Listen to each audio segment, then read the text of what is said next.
just on Inshallah. that word aimlessly, isn't that what the religion of scientism is teaching us? Absolutely. Everything is Exactly. aimless, everything is Yeah. chaos, Yeah. nothing has any reason.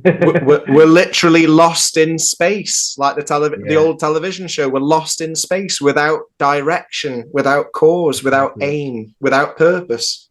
I believe that he powers the sun, Mm, the stars. mm, Where we think the sun powers everything, well, what powers the sun? I mm, imagine that behind everything is God's word. So I believe as Dawah, we mm, should all be promoting natural sciences, promoting mathematical proofs, geological findings like biogeology, and mm, helping rid the world of these delusions. And but in that sense, making the world a better place, because less people would sin if yeah, they were aware that God absolutely. really is all seeing and all hearing, and that Absolutely. you're not safe because you're on some spinning ball that's Yes. revolving around a sun that's going around the Milky Way. So it's like, oh, you can't see me because I'm on a spinning ball. No, actually, we're stationary and Mm, God can see us from every angle. Because mm, where our vision is limited to see slices, yeah. I believe God can see everything from every angle, inside and out. It's interesting, Brother Howard. Yeah, I just had to look it up, but when you talked about the Creator speaking the creation into existence, yeah, this idea of be and it is in the Quran, chapter 36, it's actually 7 letters long.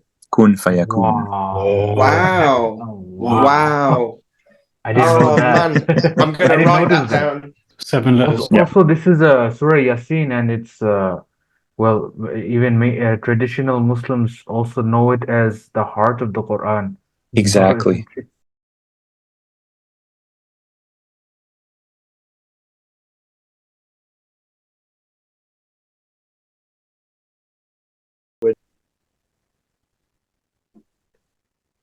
Okay, assalamu alaikum, everyone. Today is a special occasion. We finally have Howard today, Howard George Stirrup.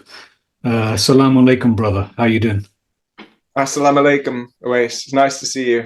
Yes, we've been wanting to get you on actually I think I first became familiar with your work about a year ago.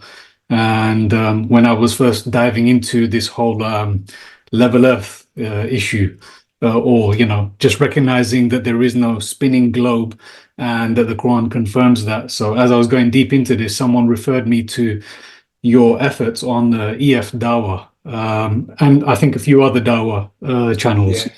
And yeah, a lot of people were very happy with the effort that you were making, and they got a lot of confidence in what it is that they believe, despite a lot of these big YouTubers rejecting and mocking and ridiculing the truth. But anyway, today I know that you've got something prepared for us. So yeah, please go ahead. Yeah.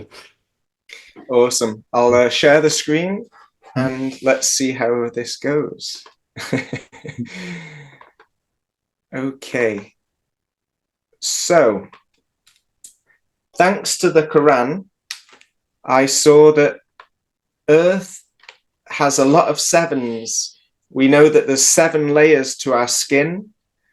We know that there's 7 colors in the rainbow. 7 notes in the music scale. So how would we visualize a 7D shape? Because we have trouble looking at a 4th dimensional shape. We can only see the reflection or the shadow. So when the Quran talks about Earth being like an egg or an ostrich egg, some people will argue it's preparing the floor like an ostrich does. Either way, I look at Earth like the star in a jar experiment, but with 7 harmonies, 7 music notes.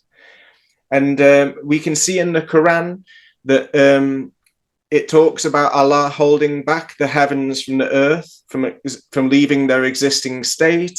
It talks about there being 7 heavens. It talks about the lowest heaven having stars like lamps.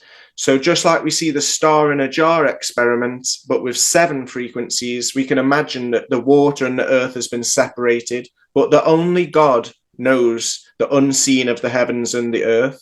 He's the all-hearing, all-seeing. And it says that the heavens and earth is greater than the creation of mankind, which tells me it's greater than 3D. So it's more complicated than we can see or even imagine. So what can we see? Well, mathematics appears to be the language with which God has written this universe, whatever shape this cosmology is. And we see patterns in pi, in phi, the golden ratio, E, Euler's number, fractals, and many other places in nature. So when we see verses in the Quran that tell us to think deeply about the creation of the heavens and earth, and that we should contemplate on this world, we have to remember that the majority of electromagnetism is not in our range of sight. We can only see 7 colors in our limited perspective.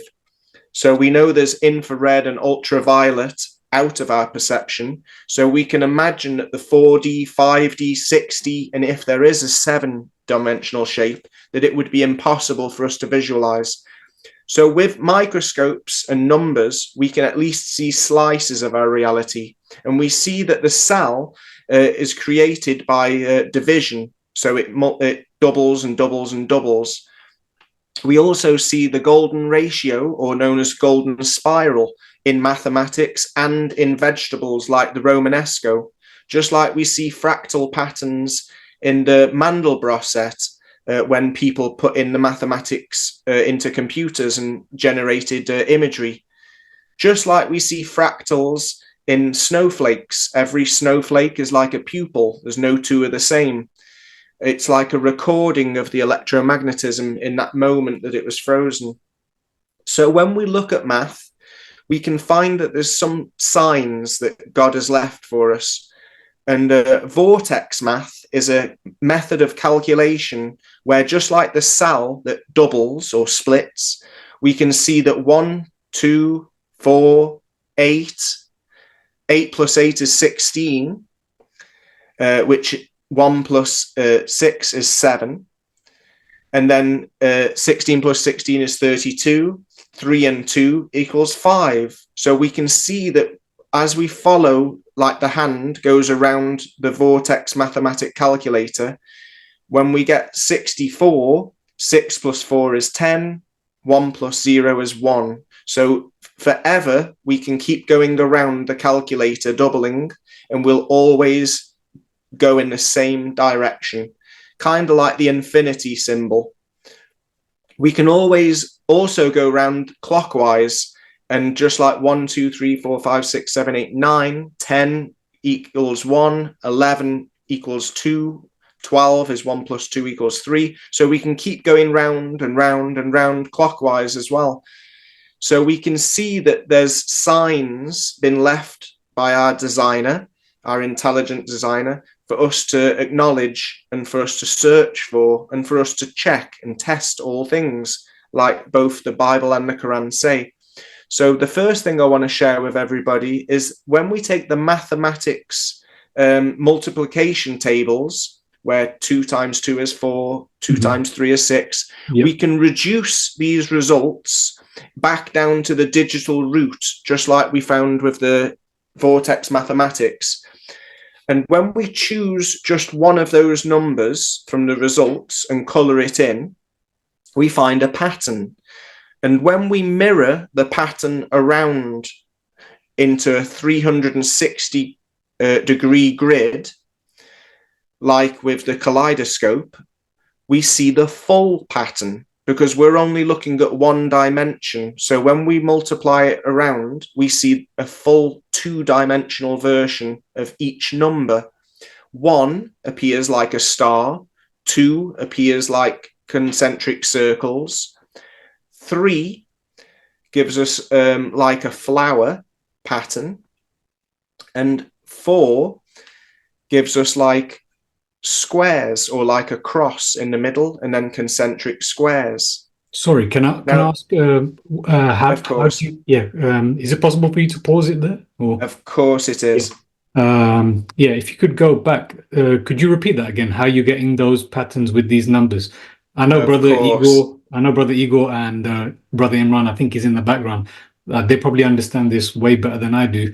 But yeah, if you could repeat that again, please. Yeah. With pleasure. With numbers pleasure. and the patterns. Yeah. So here we've got the multiplication mathematics multiplication table, and we can see that 2 times 2 is 4, 3 times 3 is 9, 4 times 3 is 12, and 3 times 4 is 12 as well. So it doesn't matter which way you multiply, whether it's 3 times 4 or 4 times 3, you're going to find the same numbers on both sides of the table.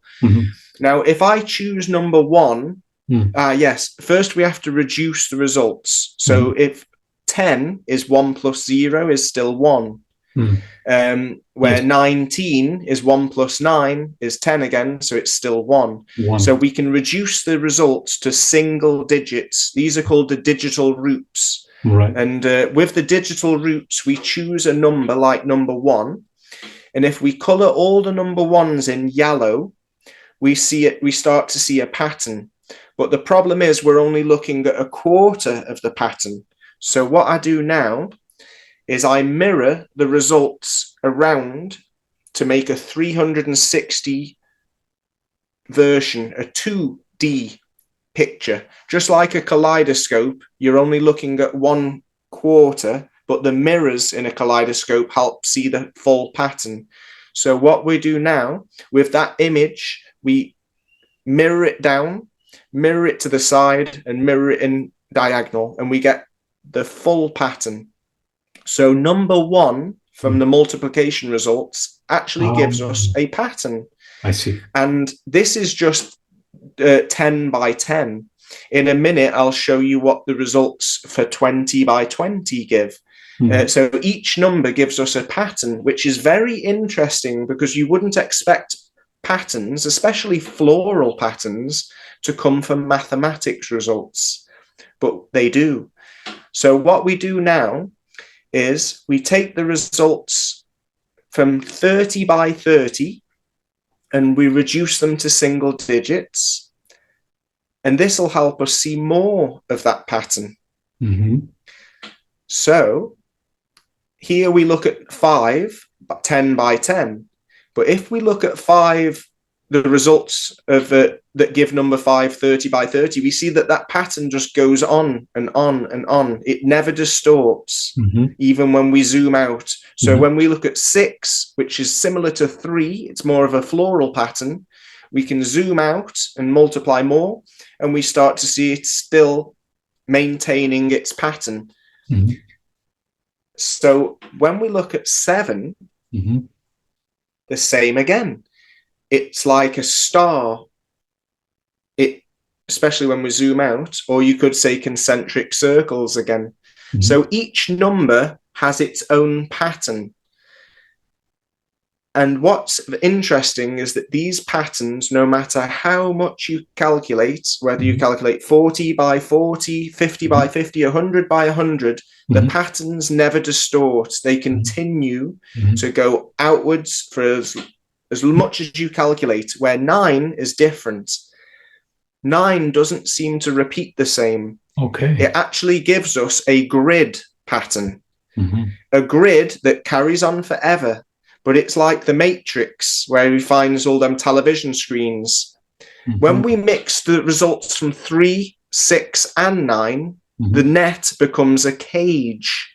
So when we zoom out, we can see that this cage seems to be like the Matrix, or a grid, like I say, or a cage, which seems to be in control of all the other numbers. Maybe it holds the other numbers, which is probably why in Vortex Math, the 3, the 6, and the 9 are the least used numbers when calculating, when doubling, because they seem to have an authority over the other numbers. So maybe angles are similar to how angels are understood, and arches are arcs, archangels. There might be something to this. Wordplay, because it seems like if mathematics is behind all of the languages that humans use, and mathematics is behind the construction of all the patterns we see throughout nature, that even mathematics has patterns in the numbers, the sequences, and what the results from multiplication.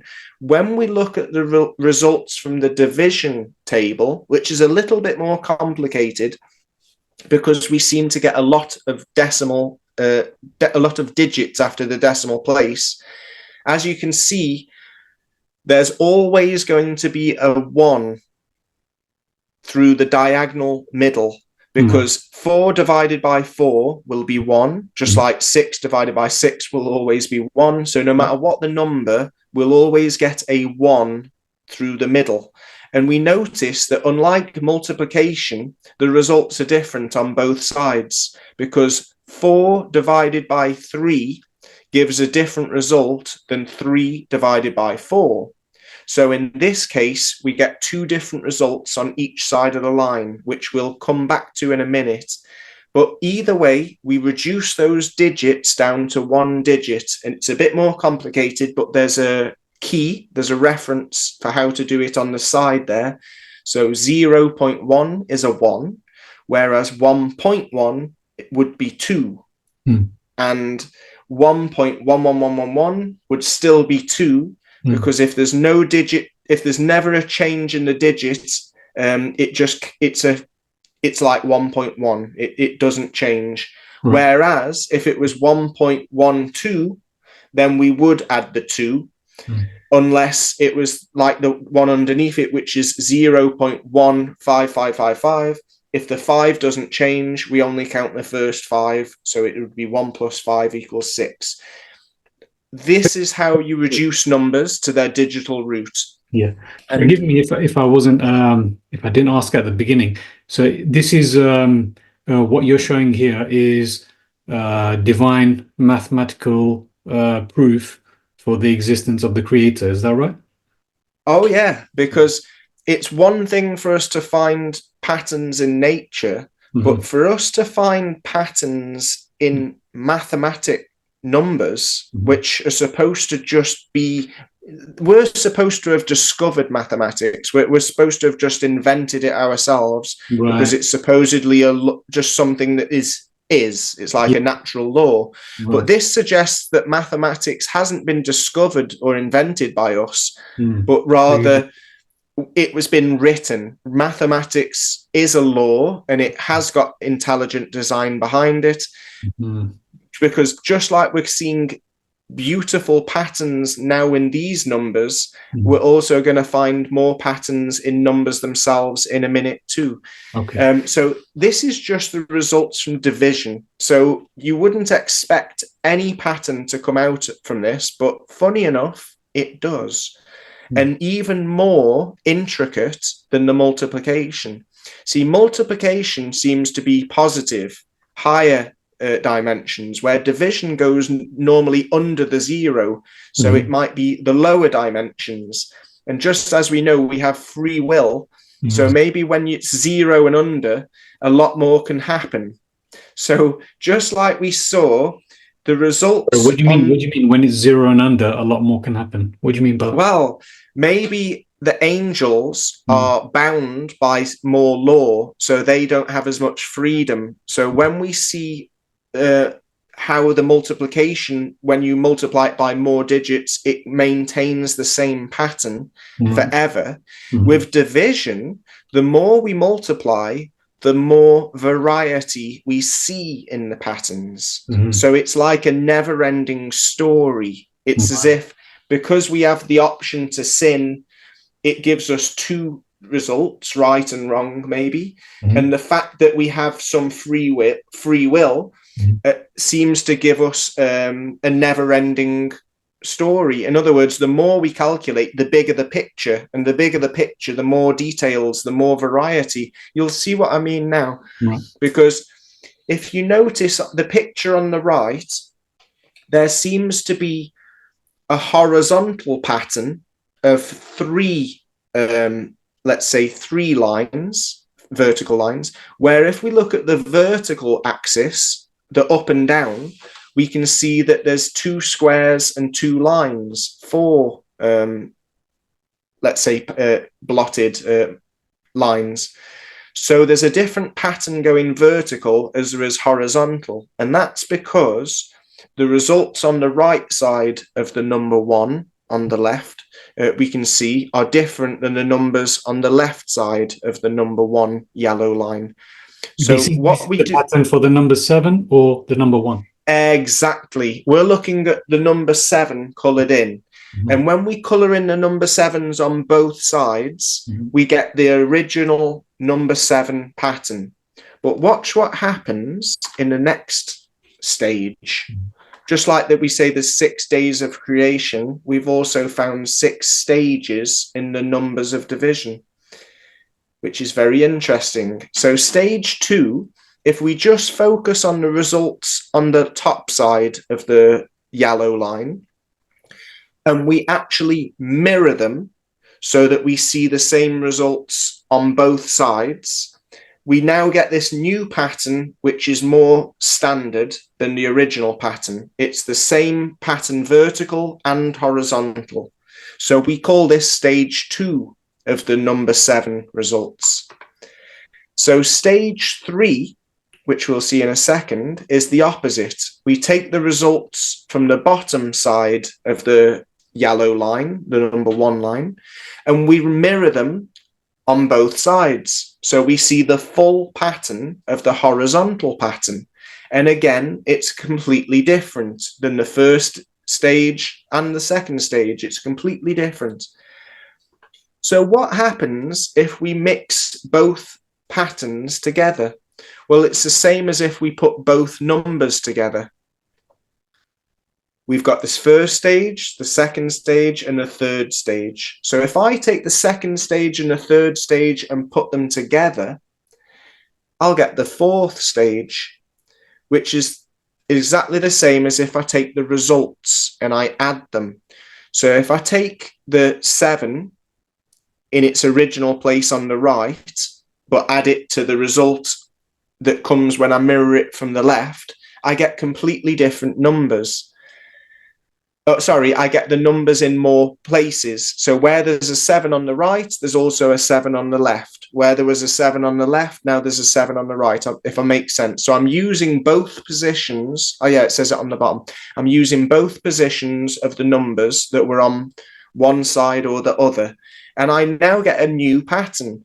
And you would expect it to be distorted, but not only is it not distorted, but we see a phenomena. We see what appears to be a head, 2 arms, a body, and 2 feet. Upright, upside down, and horizontally as well. Now, this happens for every single number. So when we get to what we call the fourth stage, which is mixing the results from both the right side and the left side, or the bottom and the top of the yellow line, we start to see figures like human, not always human. Sometimes we see other figures as well, but we always see figures when we're looking at it from the bottom upright. So look what happens now when I make the fifth stage, which is creating new numbers. So instead of using both numbers, I'm now going to add the numbers together. So if it was a 7 and a 2, it will now be a 9. If it was 3 and 5, it would now be a 8. So with the new 7s, I got a new pattern. Sorry, I'll just go back a little bit.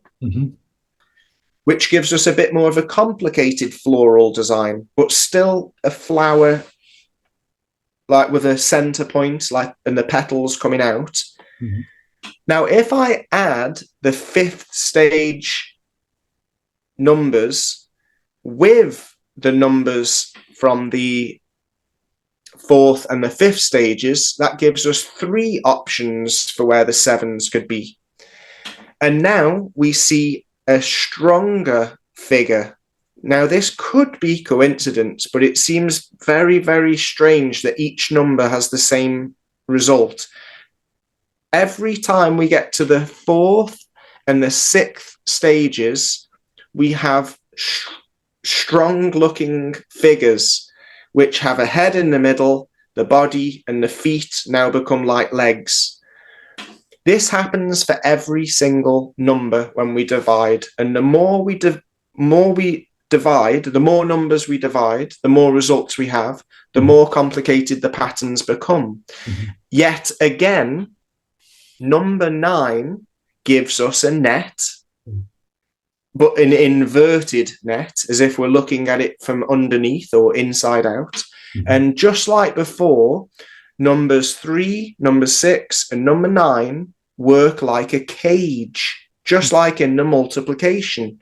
But again, it's as if we're looking from inside the cage or from outside. It's a different perspective, but it's still a cage, which tells me that there's definitely something authoritative about number 3, number 6, and especially number 9, which could be why it rhymes with divine, 9, divine, and why Nikola Tesla said that 3, 6, and 9 were the keys to this universe. Yes. Now, number 1, we can find the 6th stage of number 1 is similar to the multiplication results of number 1. It's like there's arrows pointing to the center point, as if the center is where it begins. It's definitely arrows pointing towards the center point. And the more we divide, the bigger the arrows get, but they're always pointing towards the center point, as if it's X marks the spot. And funny enough, what we call the 7th stage, the day of rest, is where we've taken a graph of where the numbers have been in the same position for all 6 stages. So we find that number 1, number 3, 6, 9, 8, and 2 that didn't change position in any of the stages give another pattern, which is similar to the 6th stage of number 1. That's why I've put it next to each other, which is, again, all of the arrows are pointing towards a center spot. I've only shown what the 2-dimensional patterns are, but we're hoping that by sharing this information, people that are good with graphics, animations, maybe even quantum computers, could eventually put the mathematics in to render a 3-dimensional image of what each number looks like. We're even thinking that maybe some of the people that create video games already know about stuff like this, because now we're going to see some of these figures and faces that appear. This is the same. Just pause you there. Sure. So this is your attempt to understand the cosmology that we live in, right? Well, this is what I'd call quantum physics. Before we go on the macro, let's look at the micro. Yes, this is like the fabric of our reality. Mathematics. I'm just trying to connect a little bit from, as you said, the micro and the macro, so I can see where you're going. We're looking now at inner space instead of outer space. We could say that everything's made up of the same fabric, and we could imagine, like they call atoms, are empty vibrations, and everything, what we call solid, is actually empty atoms. I think it's more mathematics. I think mathematics are the quantity to our physical reality. We don't really know the truth about these atoms, right? Yeah, exactly. We've only ever seen cartoons. Right. So I'm saying that we can actually make our own cartoons with mathematic results of multiplication and mathematic results of division. Yep. We can actually make our own cartoons, and these are probably a lot more close to what an atom really looks like. This is what I would call a slice of an atom. Right. If we were looking down from above, what we call the center point would be the slice of this donut. If we imagine we're looking down the black hole of this donut torus field, and we're looking at one slice, a 2D slice of a multi-dimensional, let's say, atom. And this is maybe what the atom of each number or a mixture of numbers look like. Because when we zoom out and look at more results from the 1, 3, 6, 9, 8, and 2 results that never moved, we can still see that the arrow is coming in from all angles pointing to the center. So it makes you wonder if it's showing a photo of what is probably a constant dynamic movement of energy, and energy being frequencies being a quantity of how often something happens. So numbers, like I say, could be the way that God talks, and maybe God talks through his angels, and his angels are angles of light, light being information. So it's all different. You know, you can look at it as geometry, you can look at it as number, you can look at it as sound, you can look at it as thought, feeling, memory. So all these different things are probably just different interpretations of the same truth. We interpret things with our senses, but maybe behind everything there is like a fingerprint of design and a language, which everything I think boils down to math.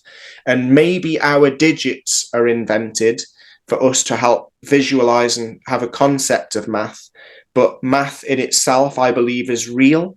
Just like I say, the symbols we've given it are just to help us interpret and conceptualize the truth that is behind all of our reality.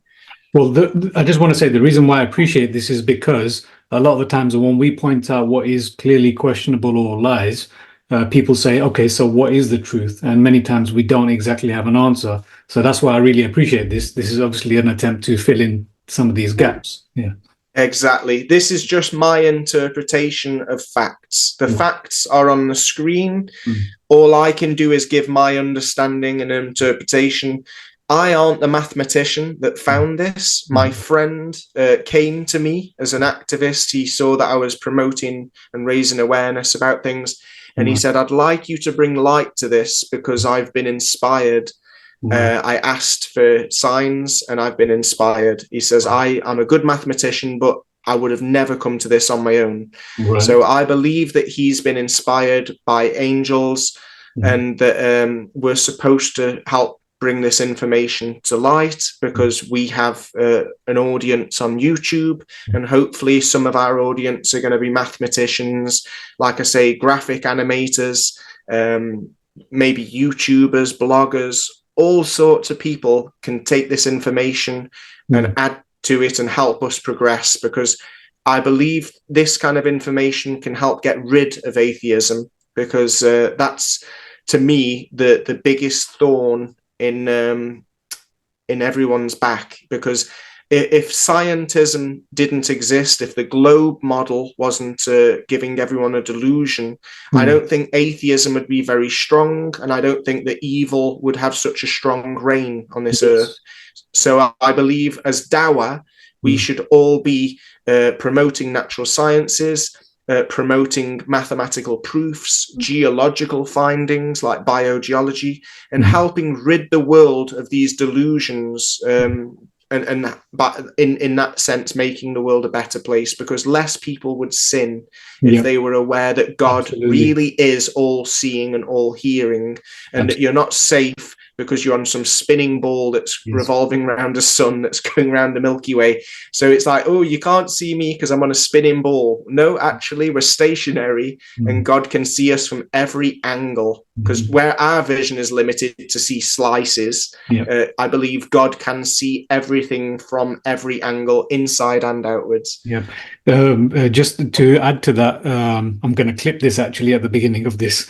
What you've just said there. Just to add to that, what resonated me very strongly was when I was first diving into this over a year ago, looking at some of the Christian flat earthers, the content they were providing, and listening to the conversations in the comment section. This was very prominent, that a lot of people with a lot of addictions, alcohol addictions or other addictions, they would immediately say they were out of their depression, they were out of their problems as soon as they recognized this truth and fell away from some of these ultimately magic spells placed upon us.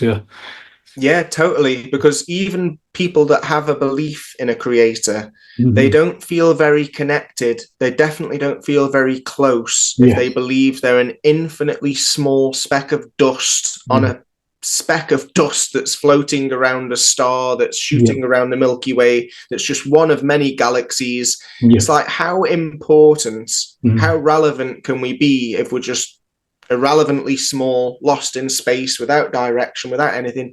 So when you take that delusion away, you all of a sudden you feel the connection, you understand that there is a relationship, there will be judgment, and everything you're doing is being recorded, and that really does help people in their faith. And it also helps them not just with the fear of God, but it just helps them not feel alone. It helps them feel part of something. Awareness. And a self-awareness, and also that relationship awareness that you're not alone. That internal voice. Yeah. That's the voice. That's the that's the conversation that we can all have. We just have to open our heart. Yeah, much appreciated. Please carry on. Yeah. Pleasure. Yeah. So in case anyone does have any questions midway, does anyone have any? Sure. Yeah, anyone who's on the call right now? I just had a brief comment that ultimately, Howard, you're showing evidence of order. That order is like God's the evidence of God, and this is purely antagonizing satanic science, whereby they propagate they attribute everything to chaos, like the Big Bang Theory. It's all chaos. There's no reason. It all just happened. And then the theory of evolution, we came from bacteria. It was all random. So in a way, the scientism has created randomness as its god. It worships randomness. Exactly. But you were showing evidence of order. Exactly. Everything's coded. Yeah. God seems to really enjoy things being in order. So position seems to be important. The sum of results. What else? Like we say, multiplication, adding, dividing. So what we call mathematics, God enjoys, and he seems to put many signs that are related to ordering, position, sum, quantities, mirroring. There's so many details in numbers that we take for granted, that we'll see in a minute, that are definitely not just random chance. And when we now see visual pictures for these numbers, it helps people that are more academic, people that are brainwashed with the scientism, that can't see these beautiful patterns in the sunflowers, that can't see these beautiful patterns in the Romanesco broccoli and the cauliflower and the pine cones. Well, they can't deny when there's a pattern in numbers, because as they're academic and they're more number orientated, well, here we can show them patterns from the numbers. There's no explanation for why there would be beautiful patterns in numbers. There's only one explanation, and that's God likes to leave us signs like breadcrumbs. He gives us little rewards when we're going the right way, and I believe that that's what we're looking at now. We're looking at breadcrumbs that are telling us to keep searching, keep discovering. These patterns are created by the creator. Yeah. There's no way that these are chance. Now, I believe the people that make video games know things like this, and that's how they designed certain pictures and certain faces to help make their video games more addictive. I've just pressed pause because I'd like everyone to look at the bottom part. If you just go from the middle down, you might recognize what looks to be like a face with two long eyes and a nose, with a body and what looks like two arms.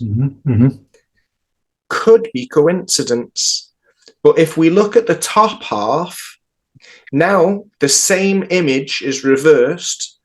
It also looks like a figure standing up, and in his two arms, instead of having what look like hockey sticks pointing down to the floor, now they look like axes that are more like weapons. So just like we can see a face with what looks like a body and arms in the bottom section, which we could say is a happy character, we can find an angry character at the top of the picture from the middle up. Now, this could be pareidolia. It could just be coincidence. But this is just the division results from number 2 in the 6th stage. Like I say, every number appears to give these different figures and faces in the 4th stage and in the 6th stage. which I don't think is coincidence. So you're saying, And again, you're saying this is more of a negative pattern. The divisions are creating more of a negative and constricting type of frequency. I think we find both. I think in the division we can find the good, the bad, and the ugly. Okay. Where in the multiplication, it's a continuous pattern that never breaks. It doesn't change. Where the more we divide, the more figures, the more faces we'll end up seeing. So it tells me that there's more going on in the division, which if you think we're born on the baseline, we have the free will to do positive, but we also have the free will to go into the negative. Negative, like division, is below zero. So that's just my interpretation. But one thing's for sure, every number appears to show faces and figures in the 4th stage and in the 6th stage. I'll show you a few more. Okay. Because this could just be pareidolia, but I still don't think it's a coincidence that they've got patterns. This could be. They call it pareidolia, where you can see things in clouds. Right. See this one. If you just go down from the center point, I'm sure you can see what looks like 2 white eyes in a head, and then 2 arms. And if we go a bit further down, it looks like a helicopter head in white with 2 purple eyes and a purple mouth. If we go up from the center point, this could be pareidolia, but I can see a dog's head. I can see the nose of a dog with 2 white eyes and 2 purple ears.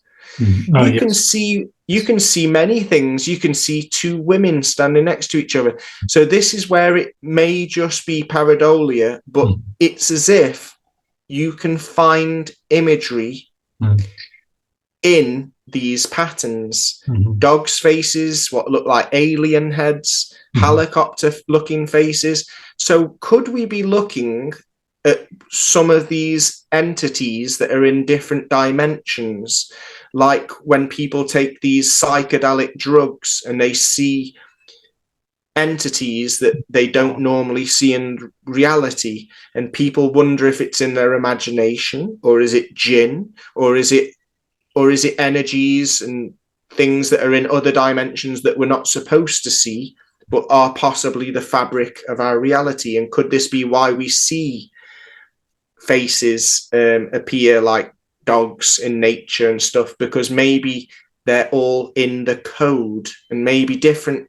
See, these are the results of number 7 and number 8 mixed. This is the 6th stage of number 7 and number 8. So maybe when we mix different numbers at different stages, we get different images, because we're all made up of different frequencies. We're all made up of different properties. But just like we say, if the atoms are empty, what we think are atoms, then maybe what we call DNA is just our fingerprint signature frequency. And everybody's genetics are their own soul frequency, like a solo in a band, in an orchestra, you play your part. So maybe everybody's heartbeat has got its own frequency, because we're all made up with our own signature DNA, and DNA is more likely to be a frequency than a physical pattern. It's a pattern that we make ourselves into. So we're now coming to the end of the division stuff. It's just to show people that each number produces very, very intricate patterns that I don't believe are coincidence. Here we can see another. If we just go down from the center, it looks like a little bit of a ghost face, like something from the Mario Brothers, if you remember that video game. If you go above the middle point, it looks like a cyclops, a one-eyed monster screaming with its arms in the air. This is just my interpretation, because just like when you look at ink blots on a paper, different people see different things. But I definitely don't think that we're just looking at coincidence. I'm pretty sure we're looking at the fabric of our reality, and this is how they came out with the different characters for video games. The first video games on the consoles in the 80s. You're making me think of subliminal messaging. The more you're showing, Exactly. I think that's what you're kind of getting at. So that seems to be very powerful, because what you're pointing at is that this is part of the actual construction of our reality, which is on a frequency that our eyes can't witness, but we can study and recognize through these patterns. Something like this? Yeah. Yeah. Definitely, because if we went back to the multiplication results, I think it was number 4. I could be wrong, but I think number 4 gives a cross in the middle, which looks exactly like the pharmacy or the chemist logo. So exactly what you just said, subliminals are in the design of logos, the design of video games, music videos, Hollywood, everywhere is using subliminals. And I think that people that understand which imagery resonates with us in which ways, just like certain colors can make us hungry and certain colors can make us angry. Well, if people understand what colors and what geometry can affect us on a subliminal way that we don't even understand, then obviously things can be advertised to us and sold to us, and things we can be convinced of things because we don't understand the medium that's being used against us is that using divine language that we haven't been taught about. We've been told everything's random, like you say. And the truth is nothing's random. And if we knew that there was pattern in multiplication, in division, in pi, in phi, in all these different things, we probably wouldn't have our guard down and allow so much subliminals to affect us. We'd be more aware. Yeah. Here's a board game that some of you might remember playing when you were younger. And I wonder if this board game, the people that designed it might have known something about these images that come out of the multiplication and division results, because it's also like a mandala.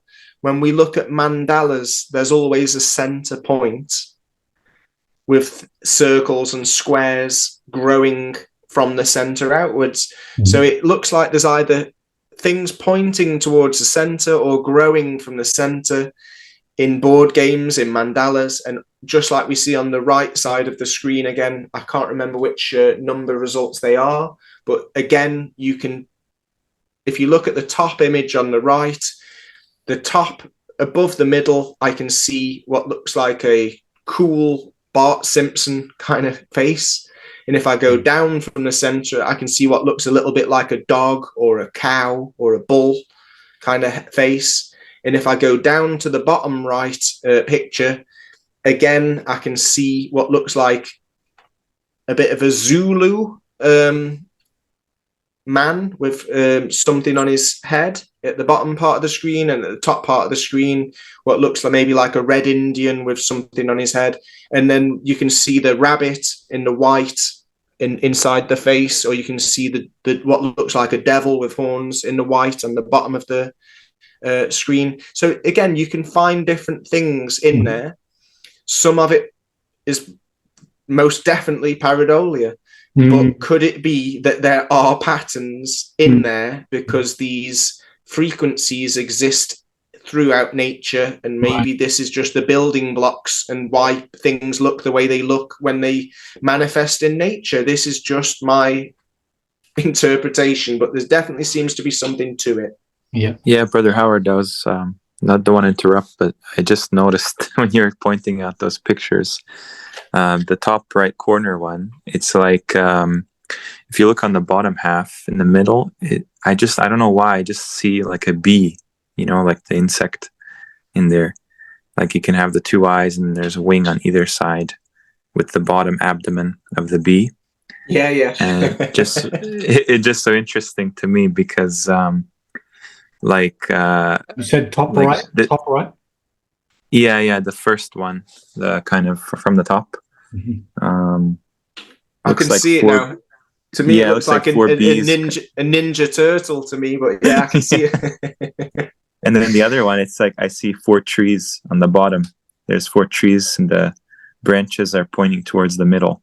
Mm. You know, like an oak tree or something with the trunks extending. Yeah, I see that. I see that. This is so interesting to me because, you know, when we're studying the Quran, we see like references to bees creating their homes with relationship to trees as well. And the more that I look into kind of the configuration of the cosmos from studies in the Quran, this is exactly like that board game you put on there. I think that's Parcheesi, if I'm not mistaken. But it's like that's I think exactly what we have.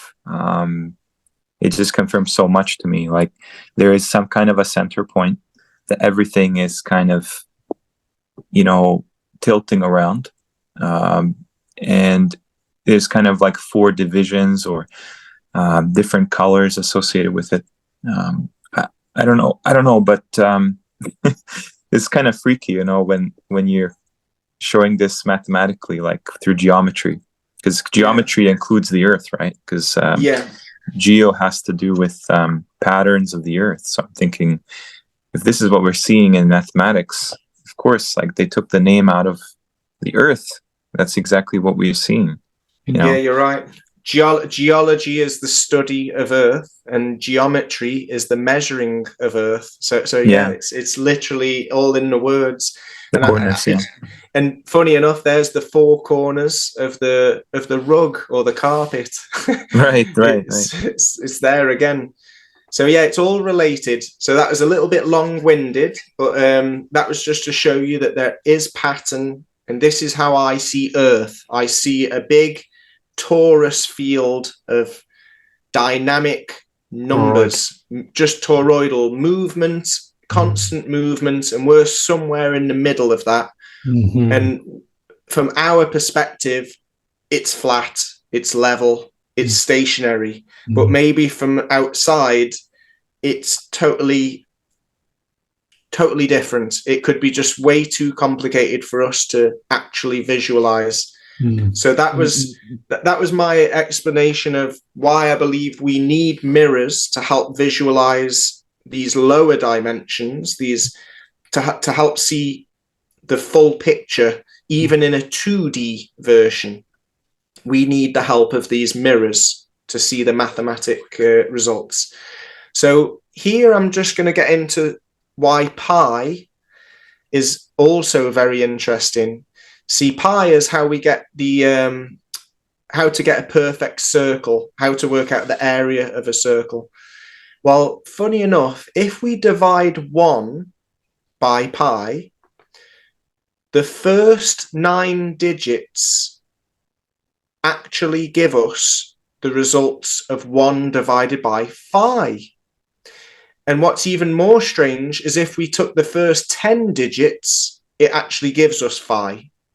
So that could just be another amazing coincidence that phi happens to be a reconfiguration of the first 10 digits of 1 divided by pi. Two completely different infinite sequences. Infinite meaning we will never know the full number of pi, because just like with Photoshop, you can keep zooming in. The more you zoom in, the more pixelated that curved line becomes. So to keep that curve perfect, you'd have to keep adding digits to the never-ending sequence. So who designed these numbers? We're told we are just discovering them. But if it turns out that there is a pattern in pi and a pattern in phi and a pattern in E, just like we saw patterns in the multiplication and division results, then that means that something or somebody, maybe without a body, someone, the almighty, the all-knowing, that would have to be outside of what we call space and definitely time, has managed to compute this perfect number to make a perfect circle. We will never, ever, ever reach that conclusion. We, even with quantum computers and infinite time, we will still never, ever reach the end of that number. But if that number actually shows pattern, then that proves it's been designed and that there is an all-knowing number. But we will never reach that in our physical space and time. So that alone is another little proof. So just showing that these two infinite numbers happen to have the same digits when you rearrange them is just one of many interesting little proofs. Highlighting our finiteness and the creator's infiniteness. Exactly. It just helps put it a little bit into perspective when people try and understand that quantum computers will still never, ever, ever, ever compute the whole pi sequence or phi sequence or e sequence. But to show that there's patterns in that sequence tells you that something outside of space and time has designed it and does know the whole number, if there is a whole number. We will never know it. It's just another way to wrap your head around infinite, and that we can never reach it. So just like I say, perfection isn't a destination, it's a direction. We can never reach that perfection, but we can aim towards perfection. Absolutely. Because just Very like true. a ballerina, a ballet dancer, when they're doing a spiralette, they have to focus on something external, upright, solid, outside of themselves, so that when they turn, they can go straight, focus back on that external point again, so that they don't fall over. So we have to focus on things that are external, things that are outside of ourselves, to hope that we're going in the right direction, just like a ballet dancer. I like that, yeah. Thank you. So let's link this to the Quran.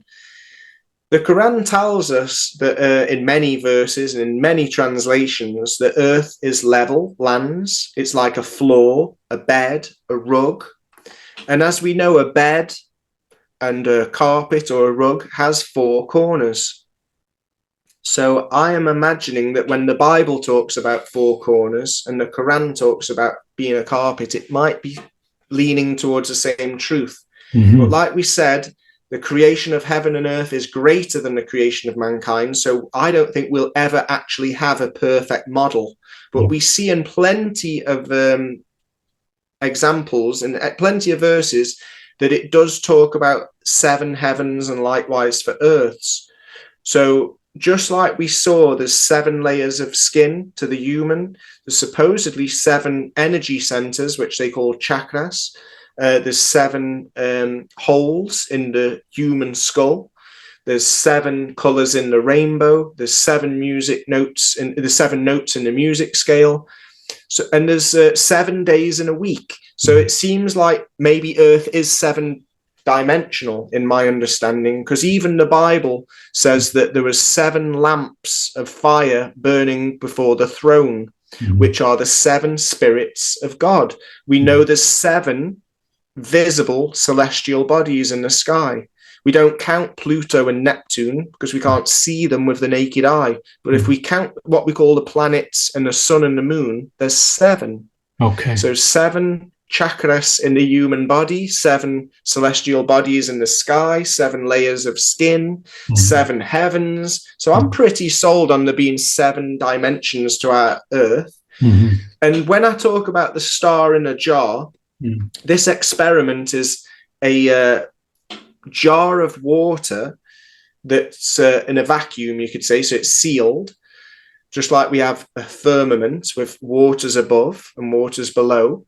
When a frequency is vibrated or emitted through that jar of water, it creates not an explosion, because the shaitan's lies are all inverted. Explosions destroy, but implosions, which is the opposite of explosion, an implosion actually can create a light source. So these experiments called Star in a Jar is where they pass a frequency through water in a jar and it creates a little ball of light because it's an implosion.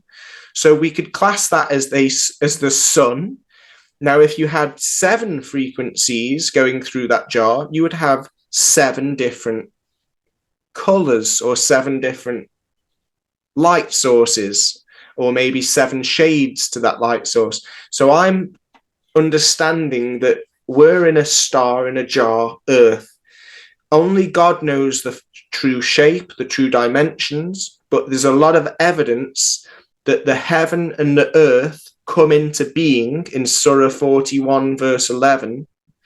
Just like in the Bible it said, let there be light, in the Quran he says, come into being. So he says, come into being. So his word, his spirit, I believe, is what's illuminating this creation. It separated the water and the earth and created everything as we know it. So just speaking made everything come into existence. So I understand the star as a jar as a human's in a human's version of how God created this beautiful cosmology. It's just our attempt of making a little universe in a star. It's called Star in a Jar. And to me, that's we have a model for our cosmology if we call it Star in a Jar. We don't have a working model for the globe. There's a model for the heliocentric, there's a model for the rotation, there's a model for the tides, there's a model for the earthquakes. There's so many models for the globe model. There is not one working model. But when we look at the star in a jar, that is a reproducible experiment that shows that implosions can create and maintain life.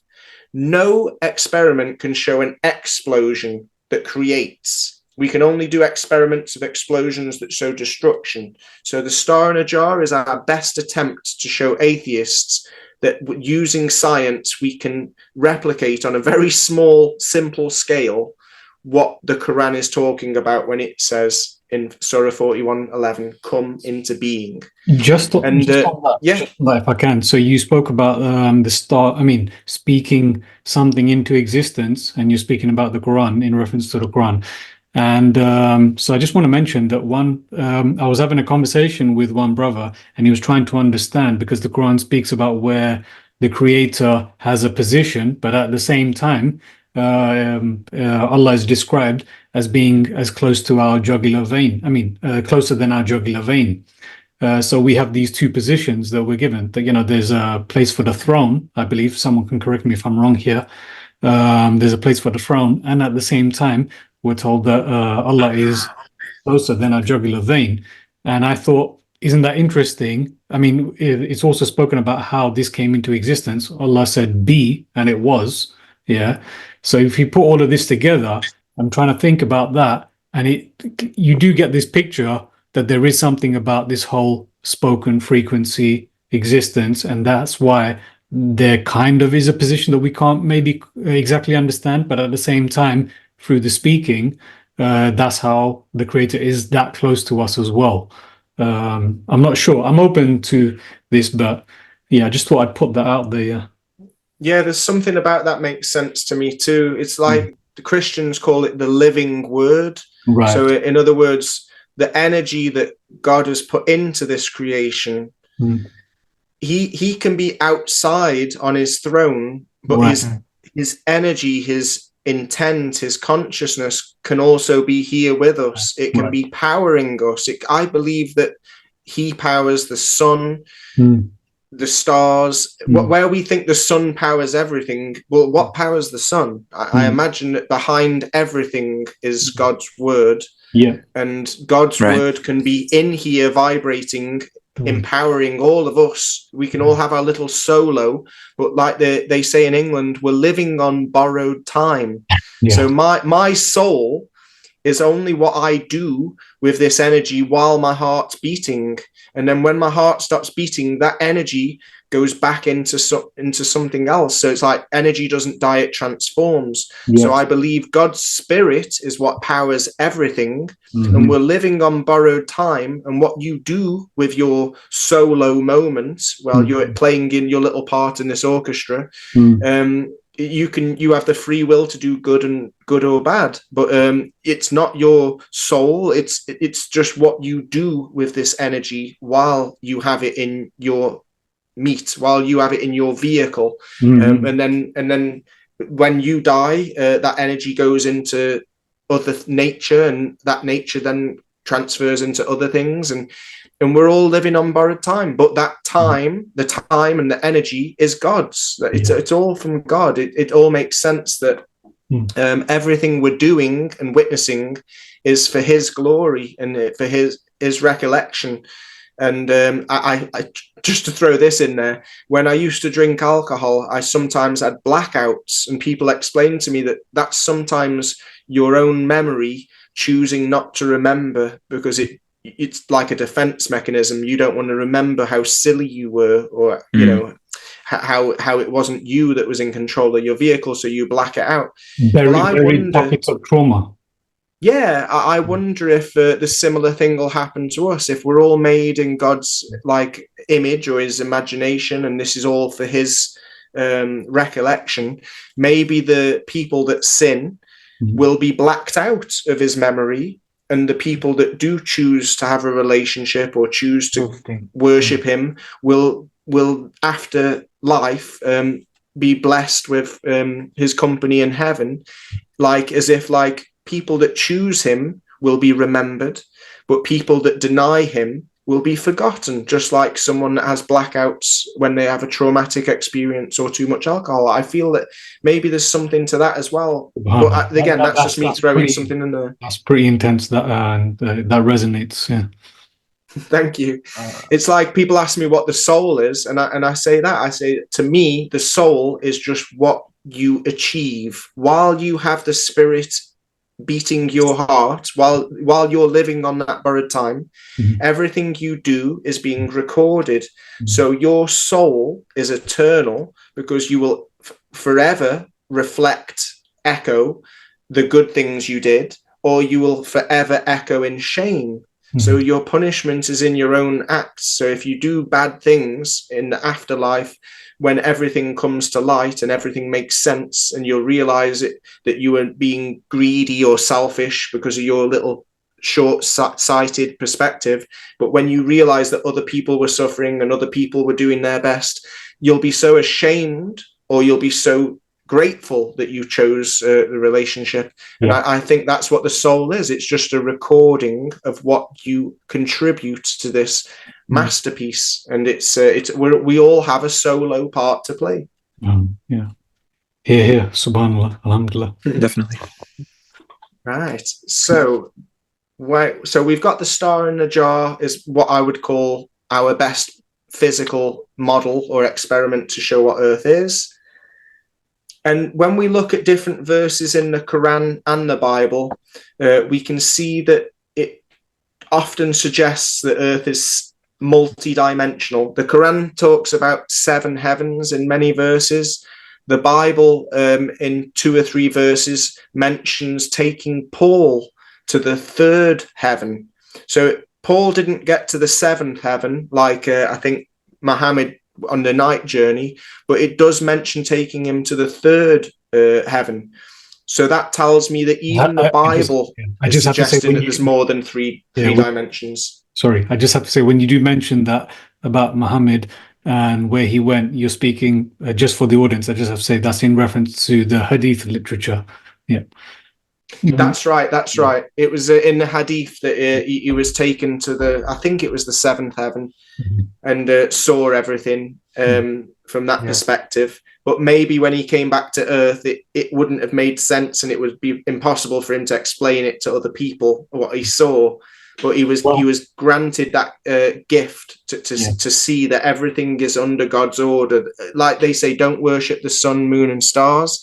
Just like I now tell people, don't worship the numbers. Worship the creator of the numbers. Worship the creator of the sun, moon, and stars. Because when you can see it from outside, you realize that what we might think of as gods in our history, like when we see the sun giving light and the moon and all these people that are witches and that worship the moon, well, really, if you saw it from outside and you realize that they're all doing as they're told, just like the Quran says, the sun has been appointed to run its course for an appointed time, so it can't go out of its course. It has no freedom. It's doing God's will.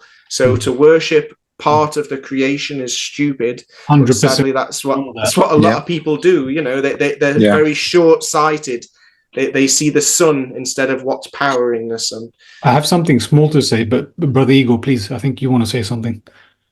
I was just going to say that the sun and the moon very clearly exalt their creator in the Quran. I imagine the Bible says something similar as well.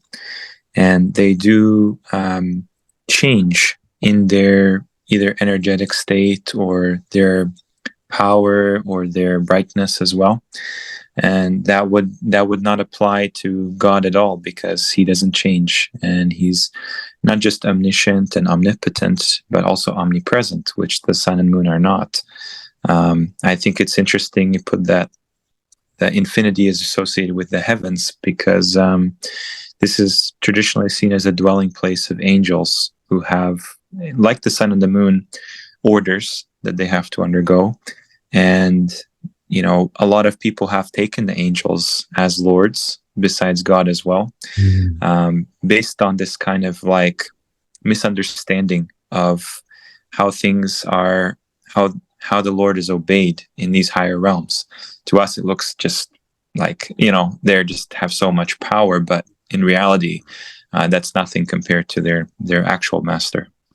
Yeah, I agree completely, and that's why I think a lot of these depictions in Egypt, South America, and Asia, where there's these bird-headed creatures with wings, I think that these were angels or fallen angels that have come down and deceived mankind in different parts of the world and had them worshipping them as gods, when really they were just misbehaving and not going to plan. And some people will argue that Saturn is Satan, and that Venus is Lucifer, the morning star.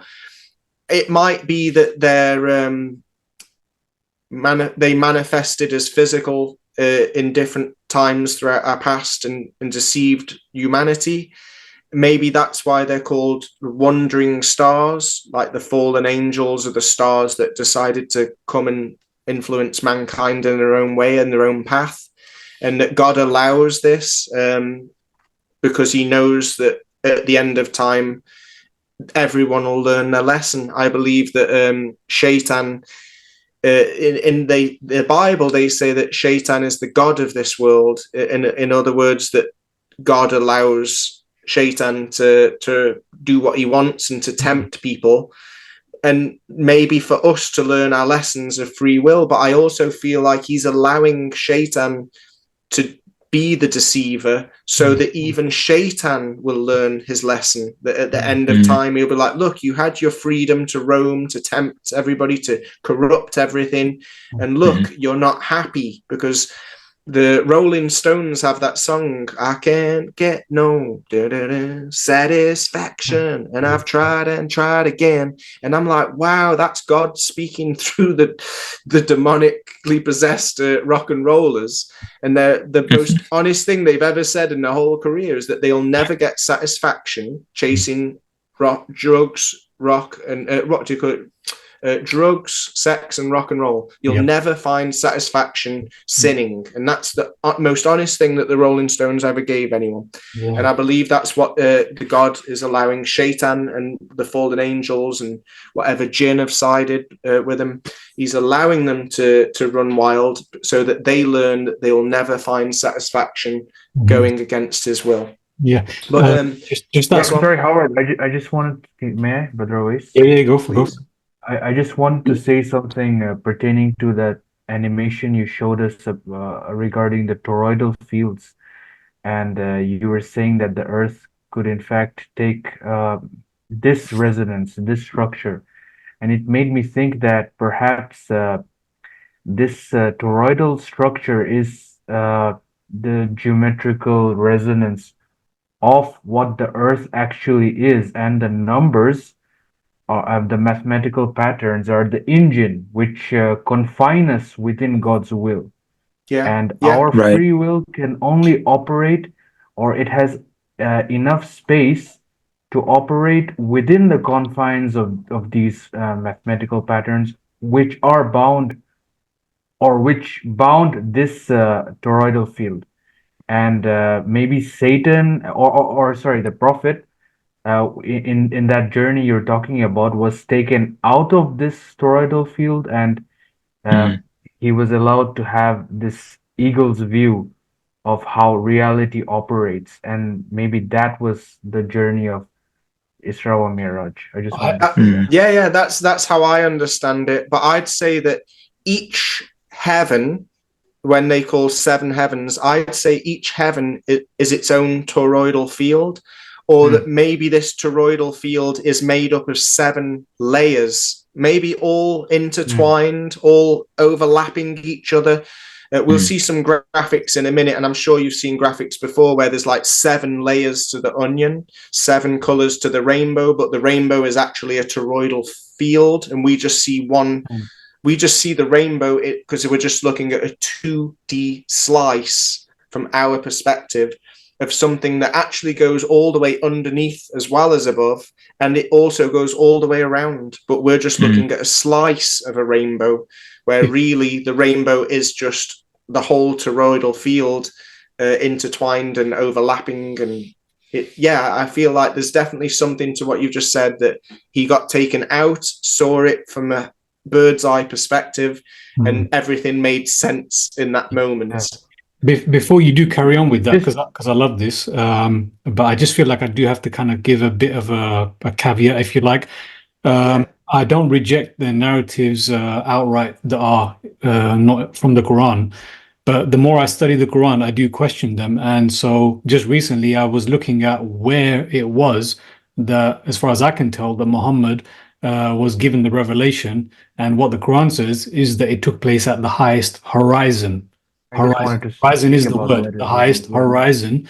So I'm not too sure where the story of the cave comes from, as well as the stories of going into the heavens and other heavens.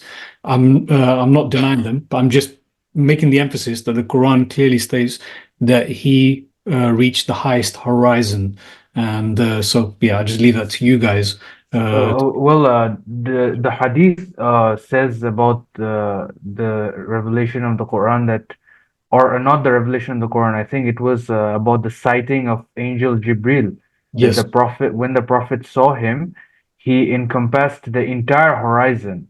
right. So if someone thinks about that for a second, Mm. encompassing the entire horizon would defy any sense of direction. Mm. As we can see in the slide now, Mm. up, right, reverse, left, down, forward, none of these would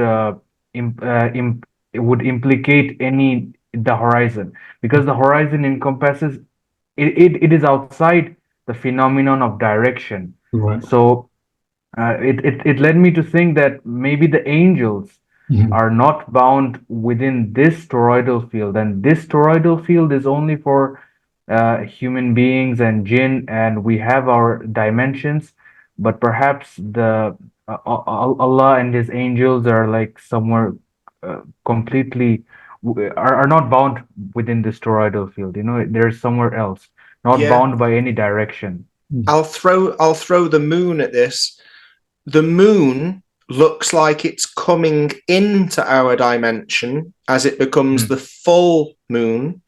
But Mm. then when it's becoming the new moon, you've seen people with like what looks like a dish that Yes. looks like the moon in Right. like a liquid. And as they pull it out of the liquid, you see the whole moon. As they push it into the liquid, it disappears. And it makes me wonder if the heavens are like liquid medium, Yes. like they say the heavens, maybe that's why the sky is blue, maybe that's why there was a worldwide flood, because there is water above, which is why the stars Water. twinkle. We see the waves going in front of the moon when we look at the moon in a telescope. So I feel like what you've just said is there's something to it. Like when we see the moon, we're seeing the moon manifest into our reality. But as it disappears, it's as if it's going back out of our reality. So the moon seems to come in and go out of our physicality, where the sun seems to be here like full time, or at least it seems like he's here all the time. Whether he might actually go into the lower dimensions, like they say, the murky water or something. I'm Right. still trying to get my head around that, but there definitely seems something to that.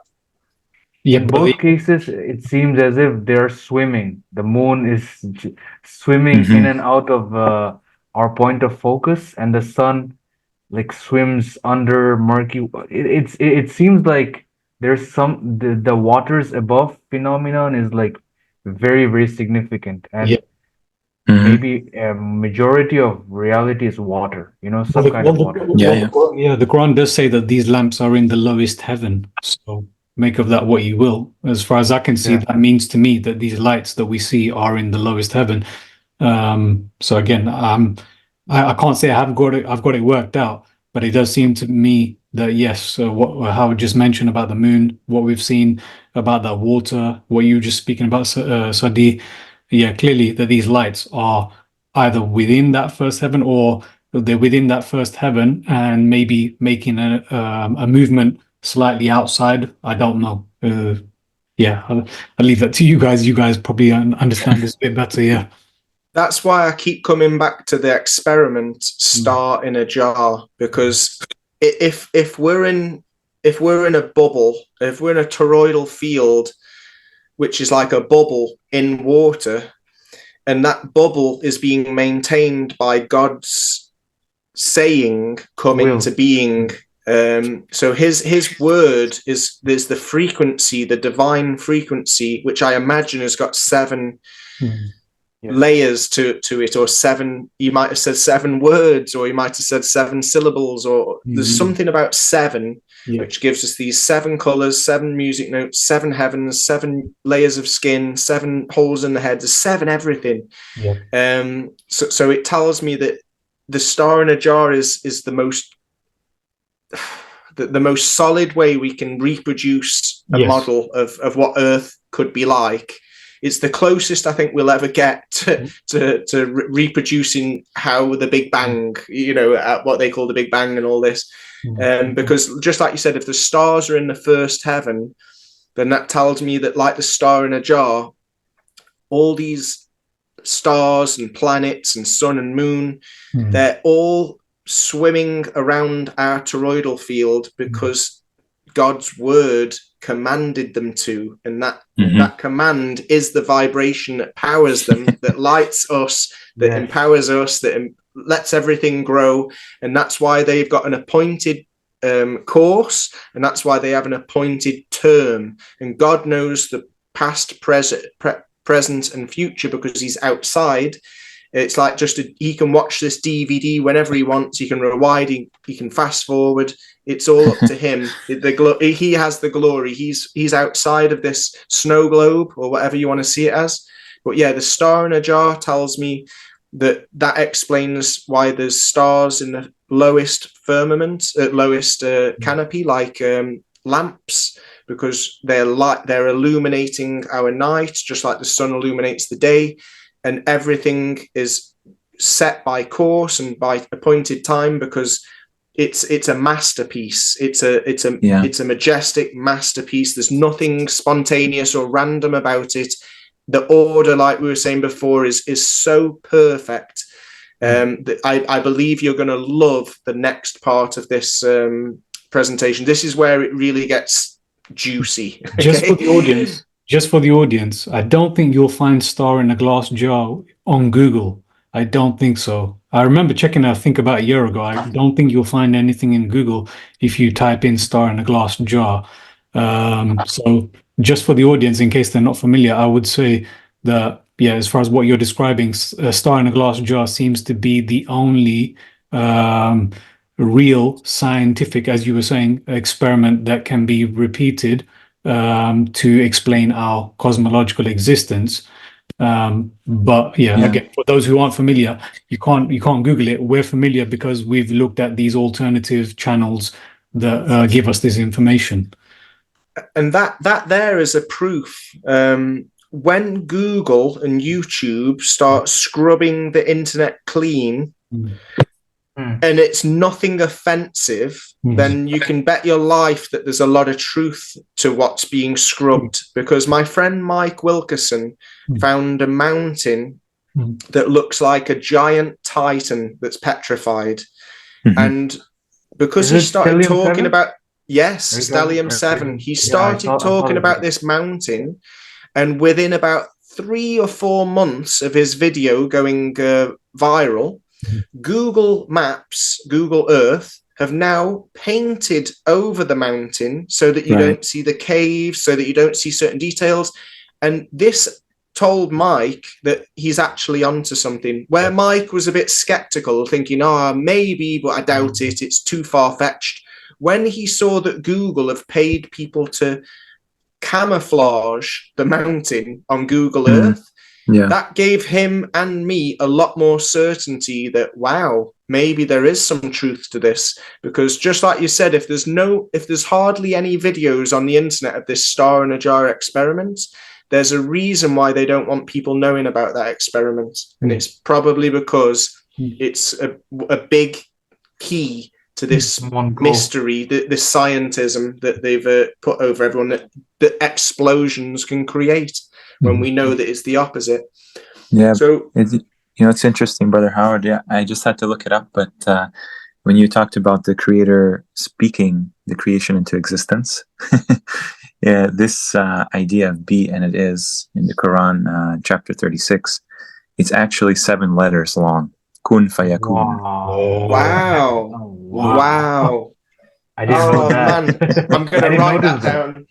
And the interesting thing is that this idea in the chapter starts when Allah says, do people not see that we've created them from a sperm drop?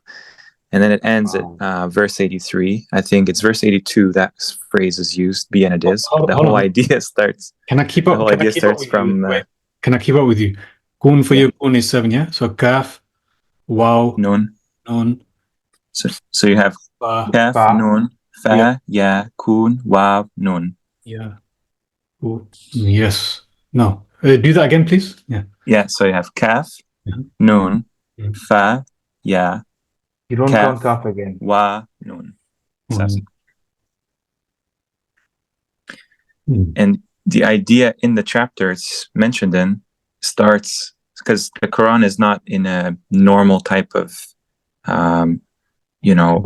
prose where it's like it starts at chapter 77, verse 77 of the same chapter. This idea of Allah being the best creator.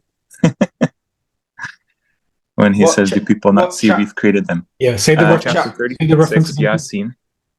Sorry, Yasin. So 36 verse. Yeah, chapter 36. Yeah. The whole idea that kun fayakun is introduced in, this idea begins at verse 77. 36:77. And what was the part where he says be and it is? So that continues on to verse 82. And that's where it's introduced.